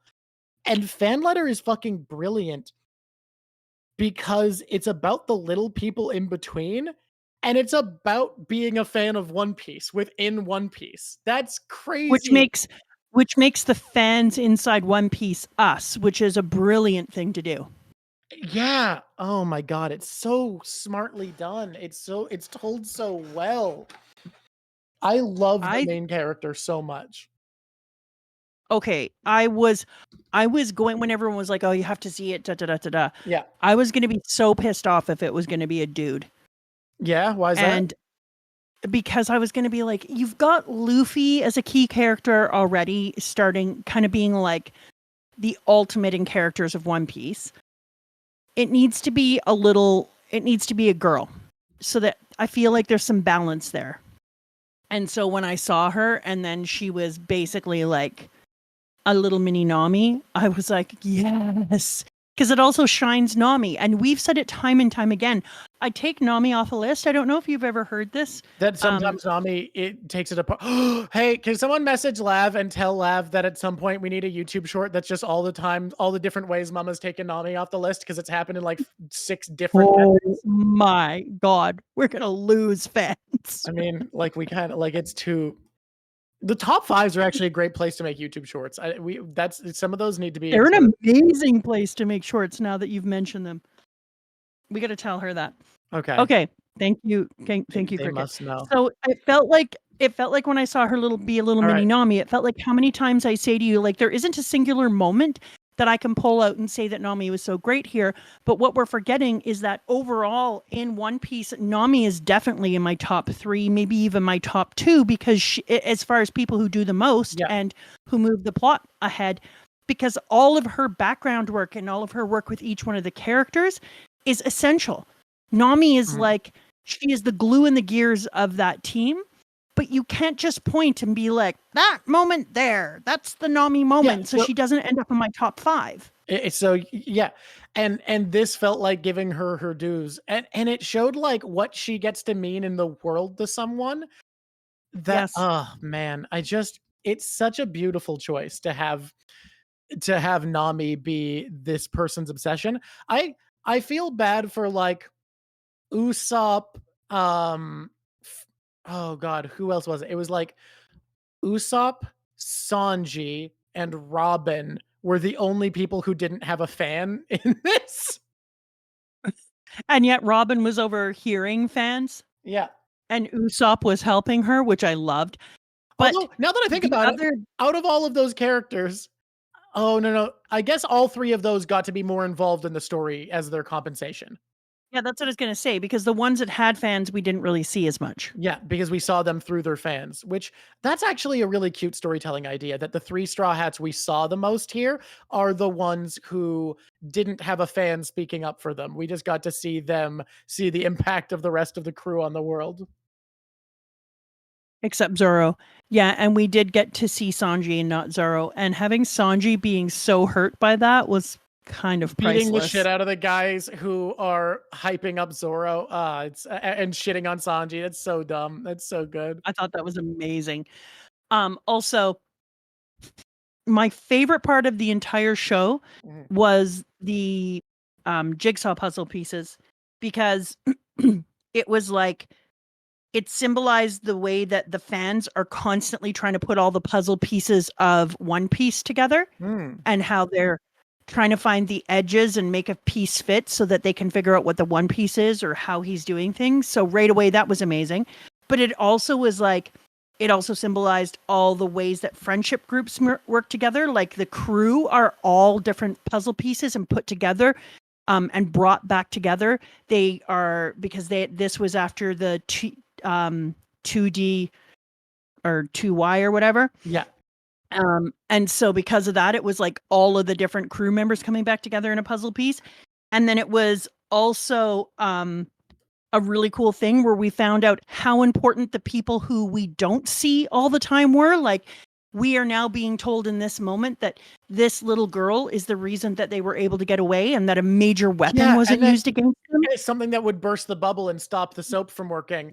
And we get to find out that, like, seeing the story of fodder Marines, it was a thing I loved in the Reverie, where people were talking about fodder, and someone's like, "Hey, we saw fan letter. Don't call someone fodder anymore." Like, the weird respect it's given to background Marines, realizing that they're like people who are sending their paychecks to their family, who are saving each other, who are these normal dudes being rattled by gigantic attacks, the byproducts of which are crushing their bodies and killing them. Like, they're dying to the shockwaves of what people are doing. And they're out here doing their best because they're not necessarily like believers in the world government. They might just be people who want to support their family and want to do what they can to make their world a little safer. That's making me care about fodder Marines and making Brago be like, "Hey, don't use that word anymore." That's so fucking good. Yeah, exactly. And then I also felt like it was like reader participation, just like we were talking. The little puzzle pieces were like, all the fans feel like they're part of a journey and they contribute their own theories and stuff. And so that was part of it. And then that it foreshadowed connections in the storytelling from earlier arcs and how they meant something here. But the biggest one for me is always going to be like all of the little people within this story. Every time that they would take a puzzle piece and she would put her hand out into that kind of alternate dimension world where that puzzle piece existed, and then she would take it and put it in place, or somebody else would, and suddenly there's like 4 hands putting different puzzle pieces together. I was like, this is incredible, because they are literally showing exactly the way that you just said, that suddenly all these little people in the background who are just incidental to our story are actually sometimes, and we're just not seeing it, the reason that we have success. And having fans and having people who are fans in your story is one of the things that makes the story important and survive. So it's also kind of a nod to Oda and the fans when he's saying, like, you know, it's because of fans that we have this story at all, that it's still going on, that it matters, that there is this connectivity, and each one of you having your theories, having your input, thinking about it, making it part of your life is what makes it so rich. So I was like, oh, this is so good. So beautiful. This one little detail before everything else. It's so good, dude. I think it's so rare for me to really love what's been created, something that's been created for something outside of it by like fans and production staff rather than the creator, and this is the best I've ever seen of that. It's so incredibly well done. I enjoyed it so much more than I thought was possible to enjoy this, honestly. Yeah, I agree. And then having that little douche caboose who keeps saying that a tiny pebble. Okay, so I just need to look it up because I meant to do this later. And He was earlier. a lesser noble, I think, who got a job with the Marines and was just trying to flex power because he wasn't important within the Marines. Yeah. But I'm not worried about him. I'm looking for a reference that he made. Because I was like, oh, here it is. I don't know if you know this, but the internet isn't instant, especially when you're hunting and pecking with your fingers like a 90-year-old. Powerful. I'm looking for a specific quote. Bom, bom, bom, bom, bom, bom. Ah, there it is. A small pebble can ripple an entire pond. That's pretty. It's a quote by it doesn't know. It's an unknown quote. But that's what was so cool about this, because he said to her, it's uncomfortable to walk in these streets. A small pebble should stay on the side and not get in the way. And so then our fan is the small pebble that ripples the entire pond for change and makes the change for the Straw Hats to get away. It was such a beautiful idea to do it that way. I loved it. The idea of like the little people mattering is such a thing in One Piece too, because so often if Luffy didn't punch out the bad guy, we didn't win. But think about Onigashima and how Yamato points out, hey, he's got that. He needs to, so he'll do it. But all of his work will be for nothing if we can't figure out how to deal with these bombs and to stop Onigashima. And like everyone survived because of what Momonosuke and Yamato did. And that's brilliant. That's great. It's what One Piece is largely about. And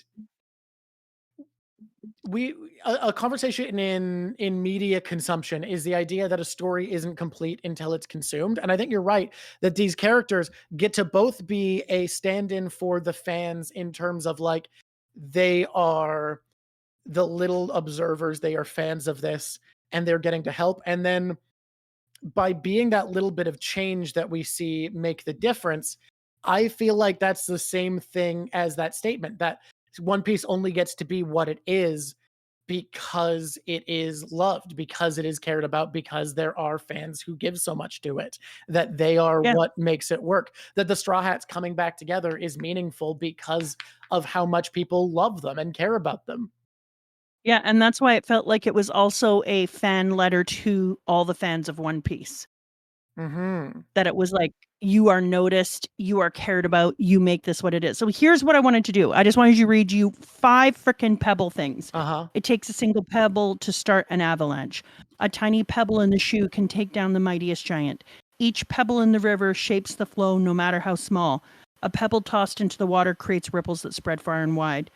And it's not the mountain we conquer, but the pebbles beneath our feet. And so I thought that was really interesting. Those are just 5. I could do this forever. So many people have used it as a metaphor. And that's why I thought, and there's so many of them are Japanese. And that's why I thought it was absolutely freaking wild that twice he called her a tiny pebble. But then there were other tiny pebbles in here. There was the girl that couldn't wait and was so upset about not seeing Brooke. There were the 2 boys who usually come in and read comics for free, which is hilarious because there's an acknowledgement that standing in a store and reading for free is free.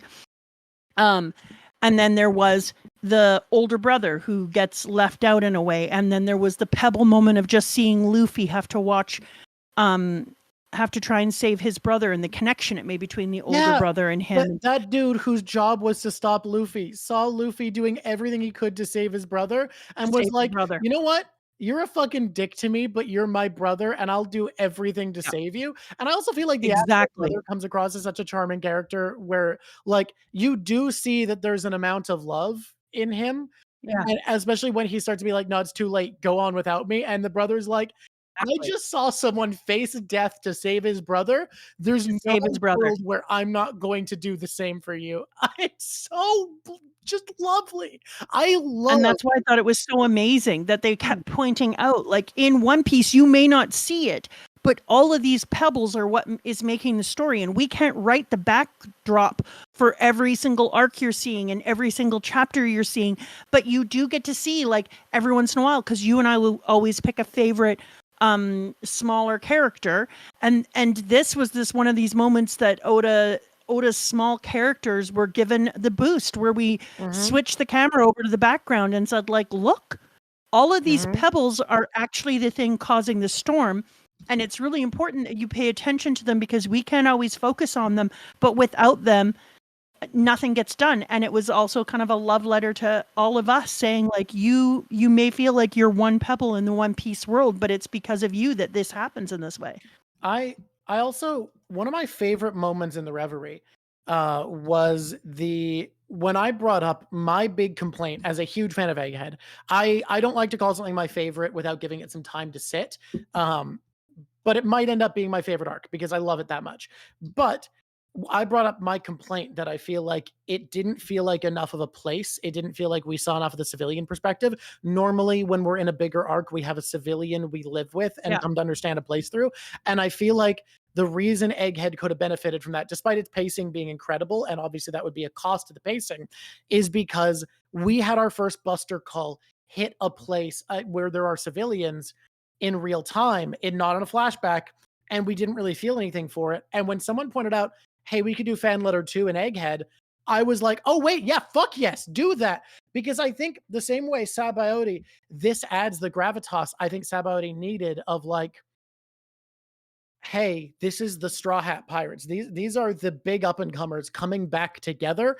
Seeing what that meant to the world and getting more a sense of what civilians felt in Sabaody Archipelago, the return to Sabaody, added so much. I think Egghead could benefit in the same way. If Egghead gets a fan letter, a type thing where it's about seeing the Buster call, I'd be thrilled. Now, I don't think it will, because I think fan letter largely exists because now they are reanimating Fishman Island at least all the way up to Fishman Island, likely eventually to Dressrosa, because that's an era where the animation gets really complained about. Whereas starting in Whole Cake Island, people don't really do that. If they do, though, I'll be so happy, because I would love to see the civilian perspective on Egghead with this level of gravitas. Yeah, I completely agree. And I also think that something to point out is, in this case, and I completely agree, because you were right when we went there that it felt a little empty. I said that I was okay with it, that it kind of highlighted, like, it was a technological place, that the emptiness kind of just highlighted the tech feeling of it, and made it less of a whatever. But the reason I liked it is, well, Parasocial is doing it now. Dressrosa fan letter. It's the same thing as our game idea that we just had, that as soon as I saw this, I'm like, I want one for every arc. I want a fan letter per arc. I would love to see I don't think you need to call it fan letter, because I think this works so well as fan letter, because it is whatever you want, but I want one per arc. A fan letter and about a fan letter, and that's cute. But I would love to see the civilian perspective in Dressrosa. Absolutely, I would love to see the civilian perspective. Imagine seeing Punk Hazard from the perspective of, like, a fodder marine and one of Caesar's goons. Yeah, imagine seeing Drum Island. Mm-hmm. Because I hate Drum Island. I like Drum. Imagine if I learned to see Drum Island, well, because of that dumb fight. Yeah. Imagine seeing Arabasta. Yes, exactly. Imagine seeing Logetown. Oh man, Logetown would be so sick from this, like, low to the ground perspective. Also, someone pointed out earlier that there's power scaling in fan letter, and I do love that the people sitting in the bar are having a power scaling type discussion about the strongest swordsman. I think it was hilarious, because that is such a comment about these fans are meant to represent us. And I love Sanji being like, what about Blackleg Sanji? What, you mean the weird looking guy doesn't even have 100 million berry bounty? Fuck off, noob. That's so good. Oh Yeah, man, I would agree. there's so many places where I would love to see. I don't think they could do it for every arc because like I don't think Long Ring Long Land is going to give us fan letter from the perspective of one of Foxy's pirates. I'm sorry. That sounds funny as hell. I think there's no world where we get that. I think there's no world where we see Long I would Ring like Long to Land. see the people on the other side of Long Ring Longland and them missing the men who didn't make it there. And then having lives and what their society was like because we don't know. Well, look, we could see that. There is fan media that retreads that I don't like. I dislike with a great passion most Star Wars media that's coming out now. The reason being, I feel the majority of it is not being made because the people making it have a deep passion for what they're doing, but because they are trying to insert little wedges of story into already finished stories to get people to watch them. I know you like them more than I do, so I'm not going to harp on about it. But this to me is the type of content that it is brilliant to add in because there is so much respect and it is only additive.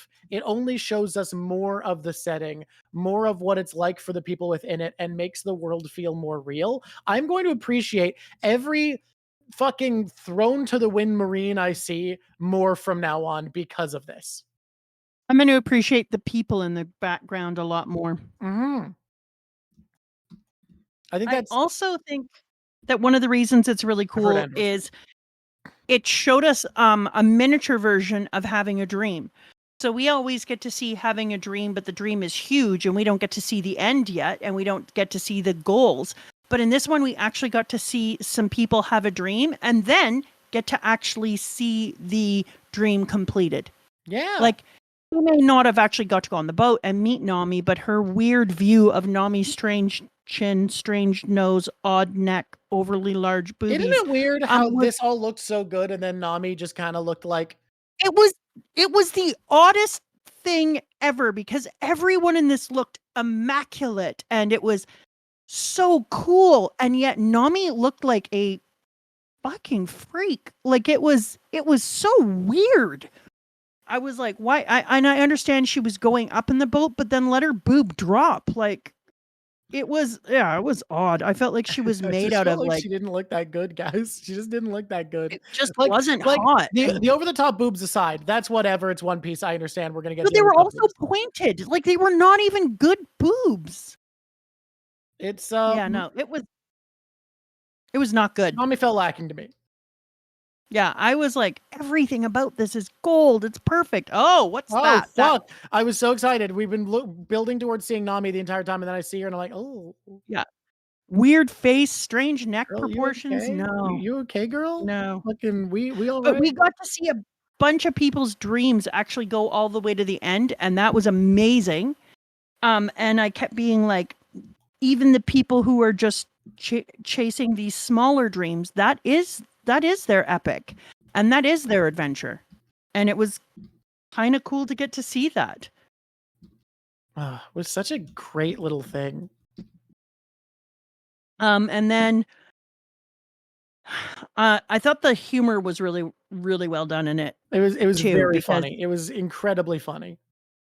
but it was balanced because it was like it felt like it was actually a story of somebody's hopes and dreams, and they didn't like just overdo it and make it all funny. But I'm going to tell you, the Marine who loved Chopper, I was about to talk about that, was so I'll be goddamn real. cute. Not my favorite joke. I get loving it, and I think it was good. I liked other comedy in it better.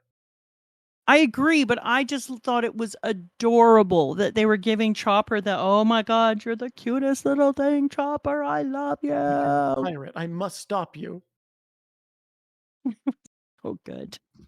And then it made every single world now in One Piece so much richer. It was like all these years in One Piece we've had, this color, and then they were like, hey, we're going to add this color, and suddenly everything was just a little bit brighter because now I kept thinking about each location and how detailed and alive it is, so it actually just opened up every other chapter as well. Every other part of One Piece now, you can feel a little bit more about the people in it, about the people who are Yeah. there and their lives. And I'm Seeing going to wonder Corona's about ghost them. was hilarious.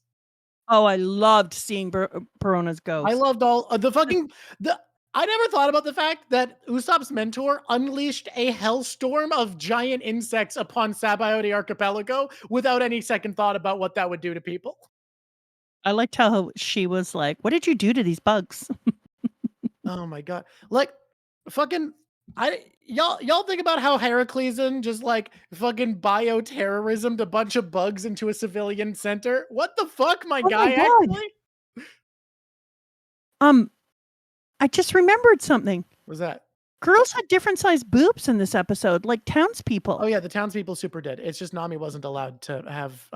No, Nami wasn't, but there was a lot of Brooks fan diversity. looked so actually. cute and normal, so cute and good and normal. We had a bunch of different kinds of background people, like different body types in all sorts of different walks of life. It was actually pretty diverse in comparison. That's pretty cool. Man, it was Even the power systeming was good. Yeah, I loved her trick with the card where she didn't have to go to jail because she was like, "Yeah, I didn't steal your secret weapon. Look, I got my card that was stolen from me." Exactly. That was so good. You know what else was really cool is that I've already noticed, and I've been doing this for over a year now, so pretty much forever. Yeah. But I've already noticed that people in the One Piece world are kind of like a little family. Okay. And all of us who like One Piece, you've got some family members that you're like, he's kind of an ass, and when he gets drunk, he's a complete goober. And this one's obsessed with talking about power scaling. And over here, this one's just making up strange shit all the time. Like, we're family. We say things, we do things, but all of us would like be there helping to drag them through the streets to help them see the final One Piece episode if they couldn't make it, and we had the ability to help them because they're family and we understand the dedication. And so it was really cool to see this because it made it feel like all the fandom of One Piece was a family, and that you were part of a global community, and that it was like connecting all those background people in the back parts of One Piece and saying all of them have meaning, and all of those people are fans of different characters, and they think different characters are more important than other ones, and they have reasons, and they'll argue about it, and they're all doing power scaling and thinking about who's the strongest and who's the best. So all of us that love One Piece and have different areas that we think about, including the psychology of characters and what we're doing, and then you look at it in there and they're like, Luffy has this meaning for me because he did this, this, and this. All of those fans in real life were kind of represented in this show. So it felt like a real nod to the fans in a different way, where he was saying, we're all in this together. Like, we may get different things out of it. You may appreciate different straw hats, but we are all in this together. And I recognize there's different ways to be a fan of One Piece. I agree. This is fan letter's so good, y'all. I loved it. Should we do like a top I've watched five it twice now. You have? I've already watched it twice, and that's kind of a big deal for me. I'm not gonna lie. Should we do a top 5 of fan letter? Oh, you got to sign a thing first. Don't say things out loud. I already signed it. No, it's new. There's a new thing? Oh, fucking hell. Yeah. Don't talk about it out loud. Because you're not allowed to. But we should do a top 5. I think we do all of our little closey guys here. Worst character. Worst character that blonde marine, someone says. What do you think about that? No, I don't know. The blonde shithead, the one who's like the shitty face. Yeah, the one who's like, you suck. Yeah, okay. I can't think of anyone I hated more than him, if we're gonna be honest. Dude, I gotta click so many buttons on this old document over here. We prefer it when we're doing document signing, even through DocuSign Online, that you called it ye old document. They do need to read. Yes, there we go. Thank you, Paladin Berserker. That's why I was reticent. I didn't realize. I was like, no, there's someone else I hate more. Yes. What? The commander that was going to destroy the environment. That Oh yeah. Dude who was in love with Chopper was like, but that might actually wreck the entire environment. And then they were like, yeah, I don't care. Do what I told you to do. I don't care. I hated him more. I'm gonna be honest. That's fair. I'm trying to think if there's anyone I hated more because I want a more creative pick for my least favorite character, but I think I'll just go with you on that guy. I think he's an absolute shit.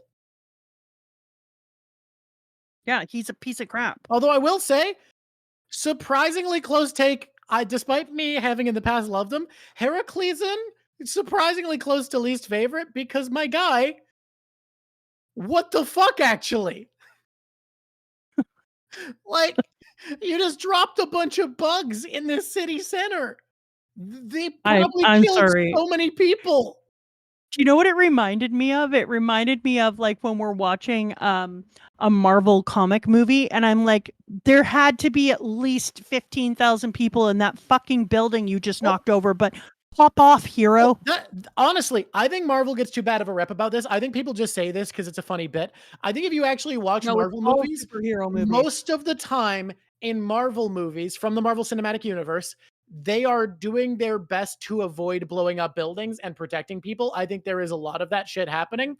I will say the worst of it is modern DC movies, but a lot of superhero movies. They just do that shit. But modern DC movies, Superman will just be like, you know what's a cool way to fight a guy is to pick him up by the ankle and swing him through an apartment building. That's a cool fight. And then have the apartment buildings knocked over. Yeah, like you will see Marvel heroes trying their best and they will have arcs about feeling bad for blowing up a building. Like they will actually feel bad when they cause damage and they find out about it. Fucking DC heroes are just like, he's what it is, man. I was going to say something. I don't think that the giant bugs did nearly as much damage. I mean, they did push in the shop window, and I think they probably did some stuff. That's why I said close. But those weren't the only bugs. Remember, he just brought a pile of bugs to help them escape. Like he just unleashed bugs on the island. Yeah, but I was kind of like, bro, I watched the bugs walk through a city and destroy a whole bunch of shit in there, and then go out into the countryside. And like, did they kill all the bugs? No. Are you taking them back?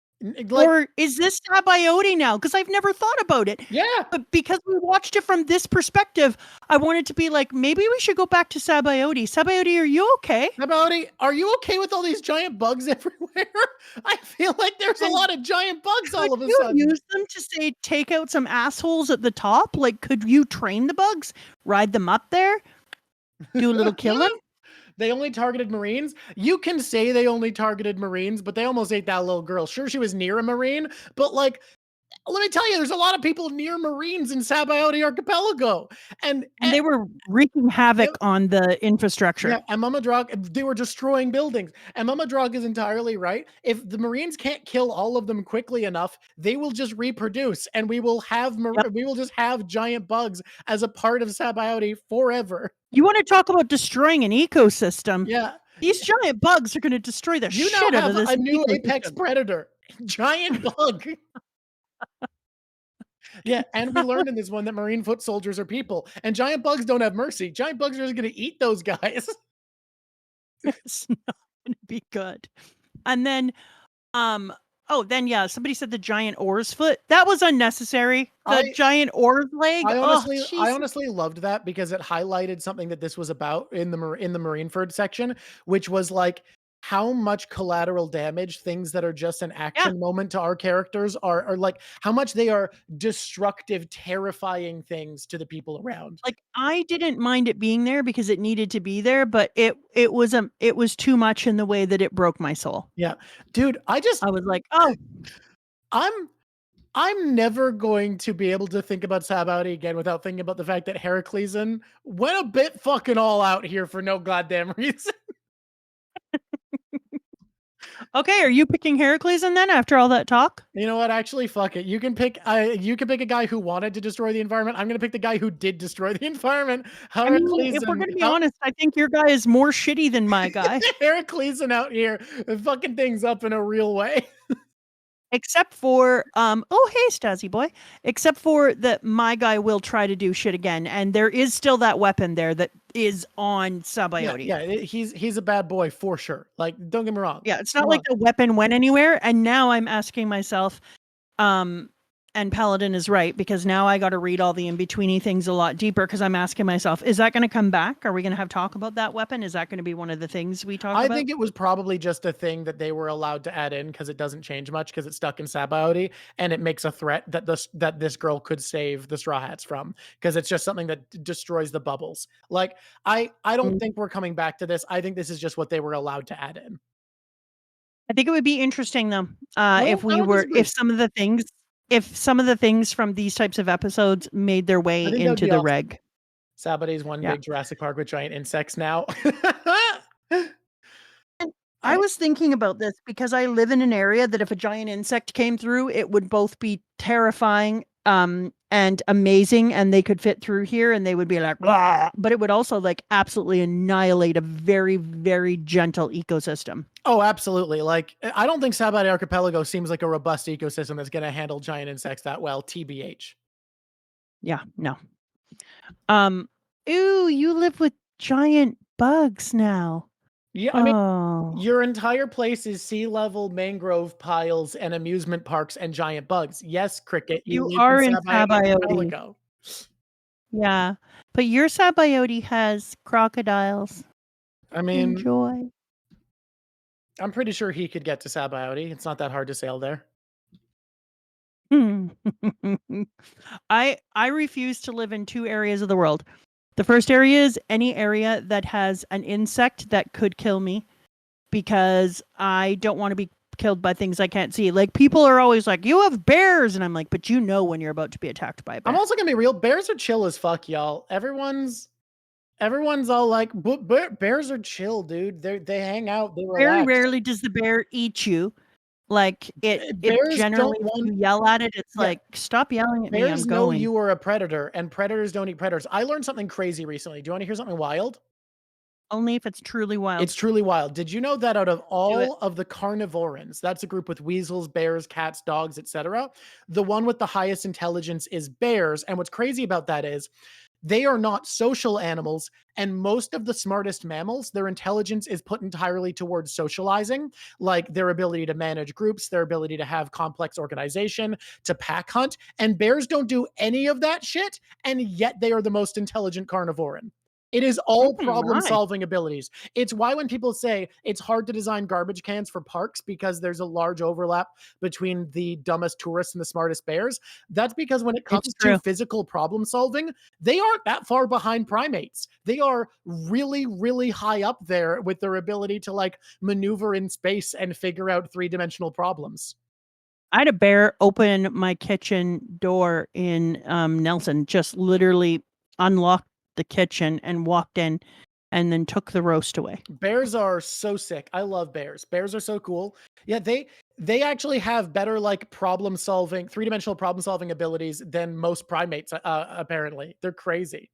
In Vancouver area and surrounding, because there's a lot of bears, bears kept knocking down this guy's fence they'd put in, and they were like, dude, quit knocking down the fence. But they realized it was on his path and had always been on his path, and that's how he got to and fro where he lived. So they put in like a giant cat door in it, and the bear uses his cat door now. He's like, thank you. And the bear just goes to his giant bear cat door and walks through it and goes on to his home. Dude, I love bears. Bears are so good. Smarter than the average bear is actually very smart. Yeah, when Yogi Bear says he's smarter than the average bear, that's fucking impressive. This guy can cook. I can think of a whole bunch of people that makes bears smarter than. Yeah. Okay. Other or other things that we have. Are we doing top 5 on all of them? Oh, I think we do a top 5 character list. So do you want to start with putting someone on the list? Yeah, you know what? None of them are Nami. I'm going to be honest here. Nami, not her best showing, in that she showed up and looked like a blow-up doll. No, she looked whack. Oh my God, she did look like a blow-up doll. Yeah, I just suddenly realized that mid-sentence and went, I don't like that that's Holy true. shit, Drawk, you nailed it. I don't like that it's literally now I'm like, oh God, no. Yeah. No, Nami, no. Yeah. I'm so sad about that. Yeah. Look, thanks, Drawk. It is sad that in a thing that's about how cool Nami is, Nami looks that way. We're being counted in. We're about to have to do a plug. Oh. Can I retro plug? Retro plug? What's that mean? You know, just a little bit of retro mama. I mean, sure, but like it's gonna be in a good number of seconds still. Do you remember old mama's plugs? It depends. Like, do you mean the unhinged Lucky. era, or do you mean the era where you just kind of like rambled? Unhinged. All right, go for it. Do as you will. All right. You have been trying to hinge lately, I've noticed. Yeah, I have been. Hey there, YouTube. It's Mama Drawk coming live from the Drawk Show. What are we doing? We are solving all your problems. How are we doing it? Any way we want. If you would like to see more of this wildness and be part of the crazy, crazy ride that is the Drawk Show, where we draw and talk, I do talking, I do no drawing, and that is for your benefit, then subscribe. What will subscriptioning do for you? Well, it will make me happy. And when I am happy, I am the pebble of joy that puts more joy into the world. Joy. You're the pebble of joy? You heard me. Move on. What else will subscribing do for you? It will make your socks smell better. It will keep your feet from rotting in your runners. Nails that would have gone through your foot will avoid them and go between your toes. Your dog will listen to you. Your food will not burn. And you will make not the best grilled cheese sandwich in the world, but in the universe. Somehow, subscribing will also give you the power of being a cooler person. By what percent, Mama? Thank you for asking. 12% cooler. So subscribe today. Become a Patreon. We love our Patreons. They are cool people. They have weird names. They are amazing people, and we loves them. Join our Discord and talk with us live. We are about to do some crazy things that we have talked about here today. So come to the Twitch and you would know what they are. All the party people in the house here know what they are. Oh, that was a hint. You don't get any more. And I hope you are having an amazing day. Oh, if you'd like to send us something, here's our address. It's up on my face. That's true. That is the address, and it is up on her face. Y'all, that was you're right about Unhinged. I told you I wanted to retro mama. Oh man. All right, begin the top 5. Who's going on our list? Who's chopping up? Well, I first say that what's the little girl's name? Oh boy, what a great question. I've been thinking of her as the Nami fan, and that's it. That's exactly how I've thought of her, and that's terrible. That's like, you're Draw's mom. I mean, sorry, my name is Drak. Mom of Drawk. My name is Drak, madam. Sorry, Mom of Drak. Okay, you know what? If she doesn't have a name, I'm giving her a name. Don't at me. Her name is Penelope now. Okay. I'm putting. They intentionally don't have any names. That makes sense. You can call her Clementine. That's my dog's middle name. I'm making her name Penelope. Okay. And I call her. I know what you're thinking.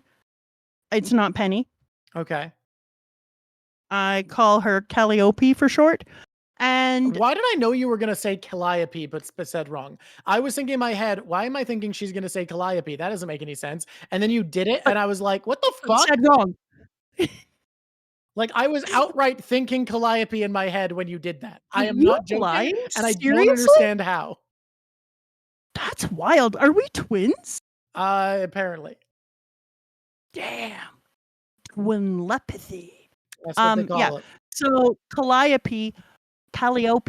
I know a kid named Calliope, and her name is Calliope, not Calliope. Which is actually she's actually wrong. That's not her name. I know, but that's literally what she calls herself. It turns out, I checked, you're not allowed to be spelled Calliope and be Calliope.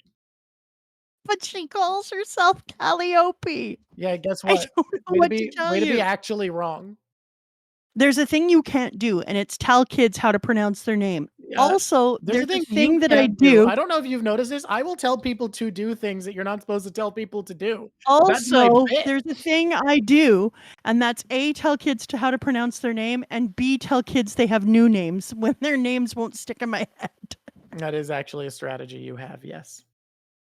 That's the one thing I do. Okay, anyways, Calliope is number 1. Does she even count, or should we just put her there and do the rest? Is my point. I think you put her there. She's only gonna get one time. You can't don't steal the spotlight on her only chance to get it.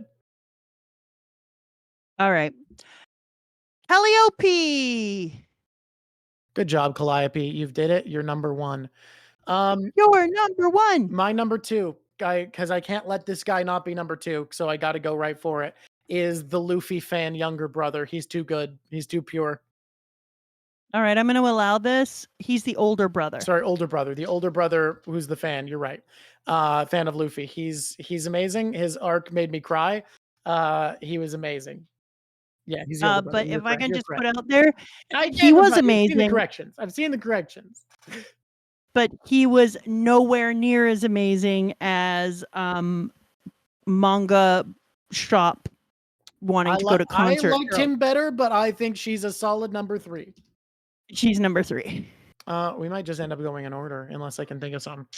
Another thing. You know what? I think I actually have strong opinions about number 5. Oh? So I'm going to go for number 5 and let you pick number 4 because I don't think he deserves a number 4 spot, but I think the actual for real is a younger brother is the number 5. Ooh, you're going to put the younger brother in number 5? Yeah. Wow. Yeah. That's wild to me. I think he deserves it. Okay. Thank you, sitting. So number 4 in that case is going. Okay, you know who I want number 4 to be? Usopp. I think that's so fair. I think he's the only Straw Hat here who deserves a placement on the list. And I think it's Usopp. I want to say I'm putting him at. I want to. So and can I just say the reason is? Sure. Oda has never taken Usopp out of the everyman. Therefore, Usopp is allowed to be in fan letter in a bigger way. You're kind of right. I wanted to say, if we were ranking instead of favorite character in this fan letter, the special, which character is most Drawk's type, then number 1 would be Brooke's fan because she's just fucking incredibly cute and her vibe is incredible.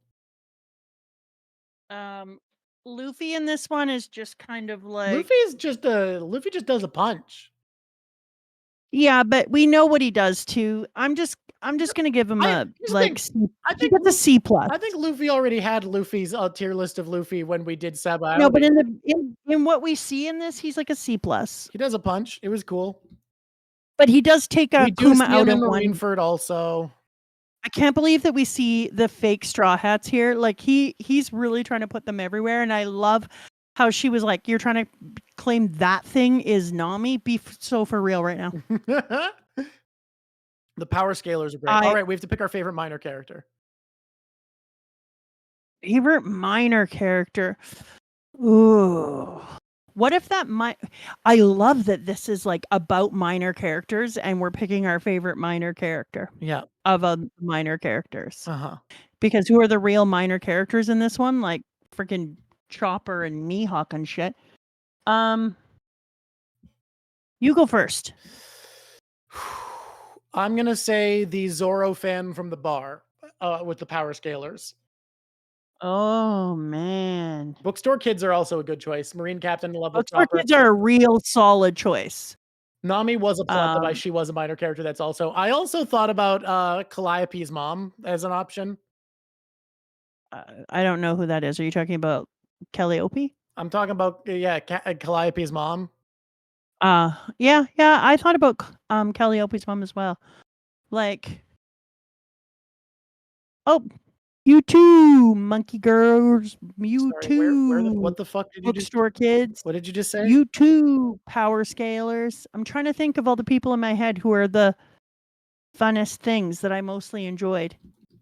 I mean, I know this is weird to say, but my favorite minor character is Sanji. That is such a weird statement, and it's true, and I respect you.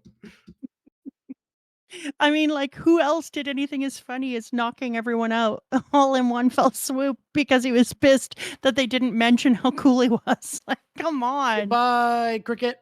Is Cricket leaving? Yeah, Cricket gotta go. See you later, dude. Cricket be gones. No, did Cricket leave before I said goodbye? I don't know. Oh, damn it.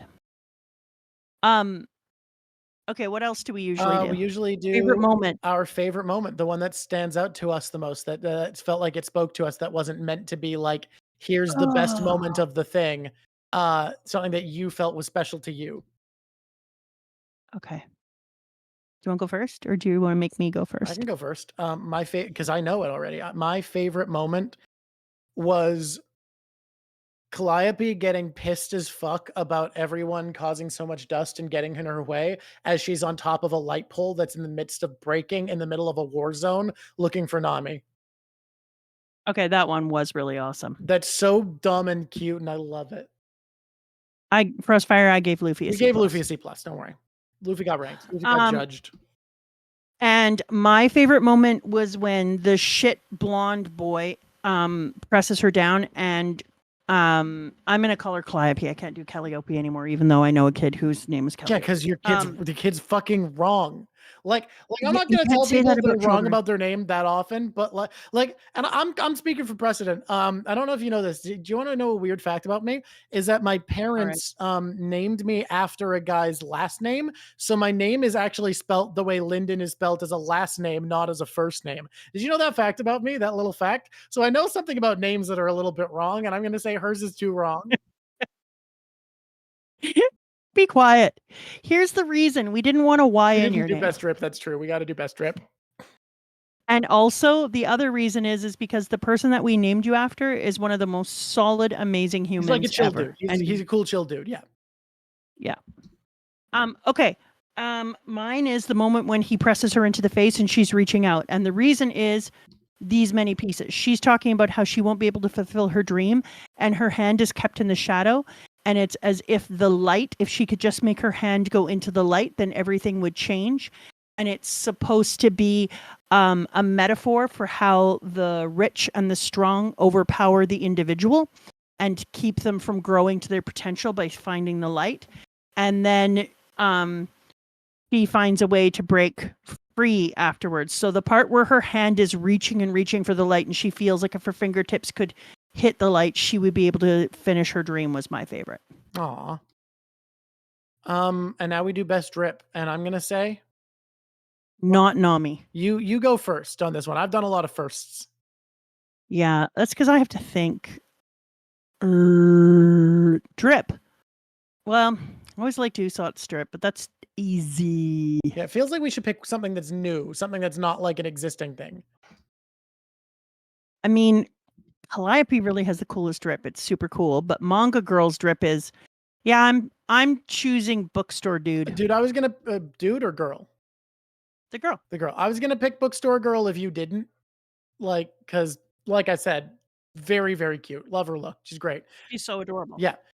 Because you did pick her, I am instead going to pick the younger brother, because I actually think he looks rad as fuck with his cool long flowing hair and marine jacket with the tassels. I think he looks great. You didn't hate him?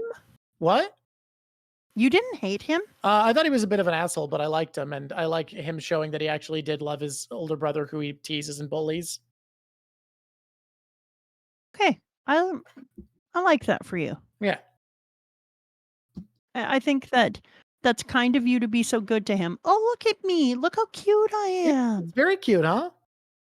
Yeah, I'm so adorable. Look at me, guys. Squishies. Look how adorable.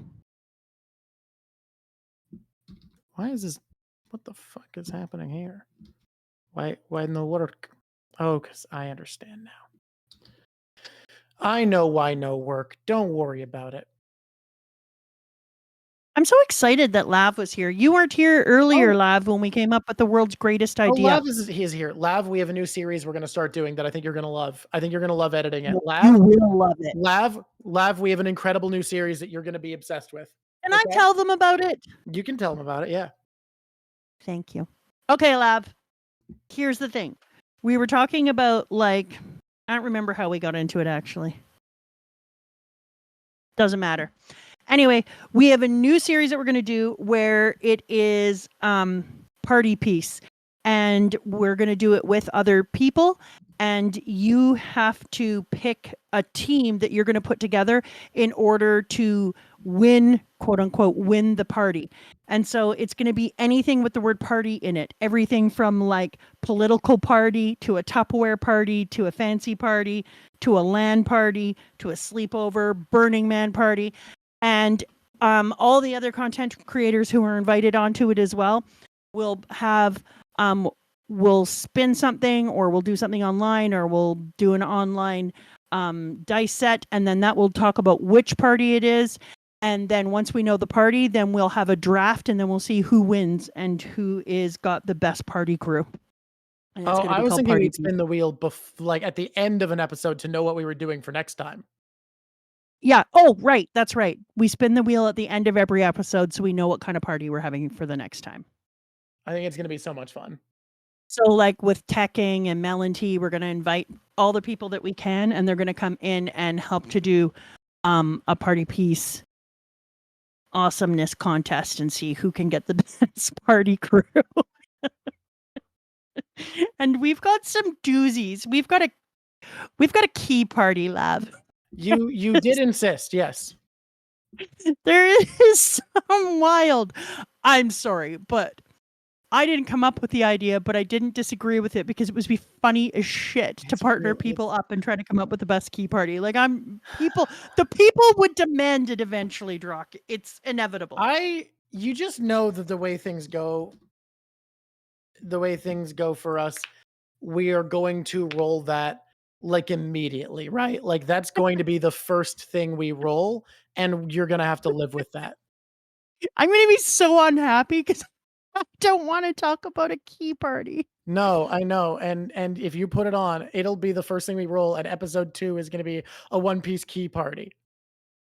Oh, mother and son One Piece key party. Yeah, that is what you're inviting by putting it in the wheel. I'm sorry, I can't not. It's so funny as shit. At least I have the emote of me looking really uncomfortable to put in the thumbnail. Yeah. Oh, also, Lav, we think that it would be funny to have all the times I voted Nami off the chart or moved her down as a short. This is not like a high priority thing because it's so many episodes to go through to figure out where it's happened. But we do think it'd be very funny to have a short of all the times Mama has gotten rid of Nami. Yeah. We also think that anything that comes from our top 5 would be funny or closing messages because we do a lot of funny top 5s. Yeah. You're doing great though. I'd say follow your gut on the shorts because you've been doing great so far. Except for now, throughout the day, I randomly sing, "Shine on the P, shine on the P." And it upsets me because I didn't know I did that. Oh, it's on your list already. Well, that's great. That's good news. Oh, okay. Well, Lav's already ahead of us. What can you do when you're coming out with great, fresh ideas that have already been done? Dude, this is so many layers because I kept being like, okay, this is amazing. Wouldn't it be cute if more things moved? Yes. Did you see Noob? I had zero idea what a key party was before the stream. I honestly thought they were just talking about key types. Oh, no. Oh, no. Oh, baby. I'm sorry this is how you had to learn this. I'm so sorry. I don't know what to tell you. These started in the 1950s, it turns out. I thought it was the 60s. I've looked it up. I feel like they it started probably popularized in the 60s. Yeah, and then people would come over, Noob, and they would put their key to their home inside of a bowl, and then you would pull keys out, and that's how you decided who you were hooked up with. Yeah. Yeah. That is. I don't know what to tell you, Noob. People are strange when you're a stranger.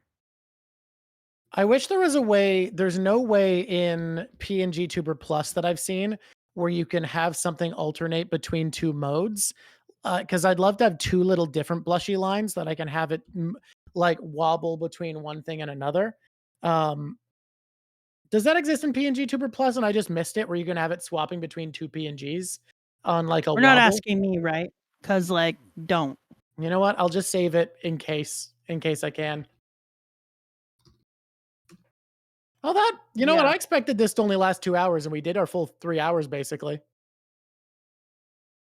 We're we did have a lot of good talks. You know what my favorite part of this was is that we got to just hang with the squishies and have actual like Just like chatting about conversations. One Piece. I thought we'd maybe talk about Elbaf more, but honestly, it took long enough to talk about the other stuff. I'm not mad. It's just like, oh yeah, no, I'm gonna do an angry one. I'm gonna do a few. We're just starting, you know. Thank you, the separation. I don't know if I'm Gotta doing it keep it right now. I might do it separated. right now. But then I'd have to stay on later. I have stuff to do today, y'all. This is very cute though. I think this art style looks really cute. I feel like I'm being represented in a cool way. Where the little eye shines. Oh, I put it in a. Maybe I should cut all my hair off. Yeah. So you're gonna have this Yeah. cute little cut. Yeah. Loki is awesome. I'm excited to talk about Loki when we have a chance. But then you wouldn't get any Christmas gifts because your dad would be like, "Why'd you cut all your hair off?" And then I'd be like, "Drawk thought I should." I think I don't know if you've noticed this, but I actually didn't say you should. No, it was right here. Drawk was like, "Cut off your hair, mama." Thank you, Paladin. I have so many more appointments to go to. I'm not excited. But I'm not going to think about that right now. I'm going to put that on Denial-land. The island of denial. When are we starting Berserk? The week after we finish Undead Unluck. So should be the very tail Are we end of November. Undead Unluck this week? This is it? This is all? If we're The last finishing? Undead Unluck is soon. So I think it's the first week of December we're starting Berserk. How dare Undead Unluck already be over? Yeah, it's a real thing they've done to you in particular. Thank you for understanding. And what are we reading to in Berserk first? I don't know. We haven't talked to a Berserk fan yet. We'll have to. I think Lav looked at or asked somebody and has a good list though. I'm very nervous about Berserk. Me too. So we're together in the nervousness. Yep. I think it'll be good though.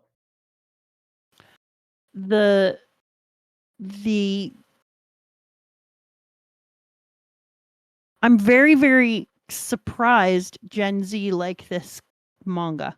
I don't know how it is with Gen Z. Millennials love it. I'm just telling you that right away when I started reading it, I was like, Gen Z like this? I don't know if they do.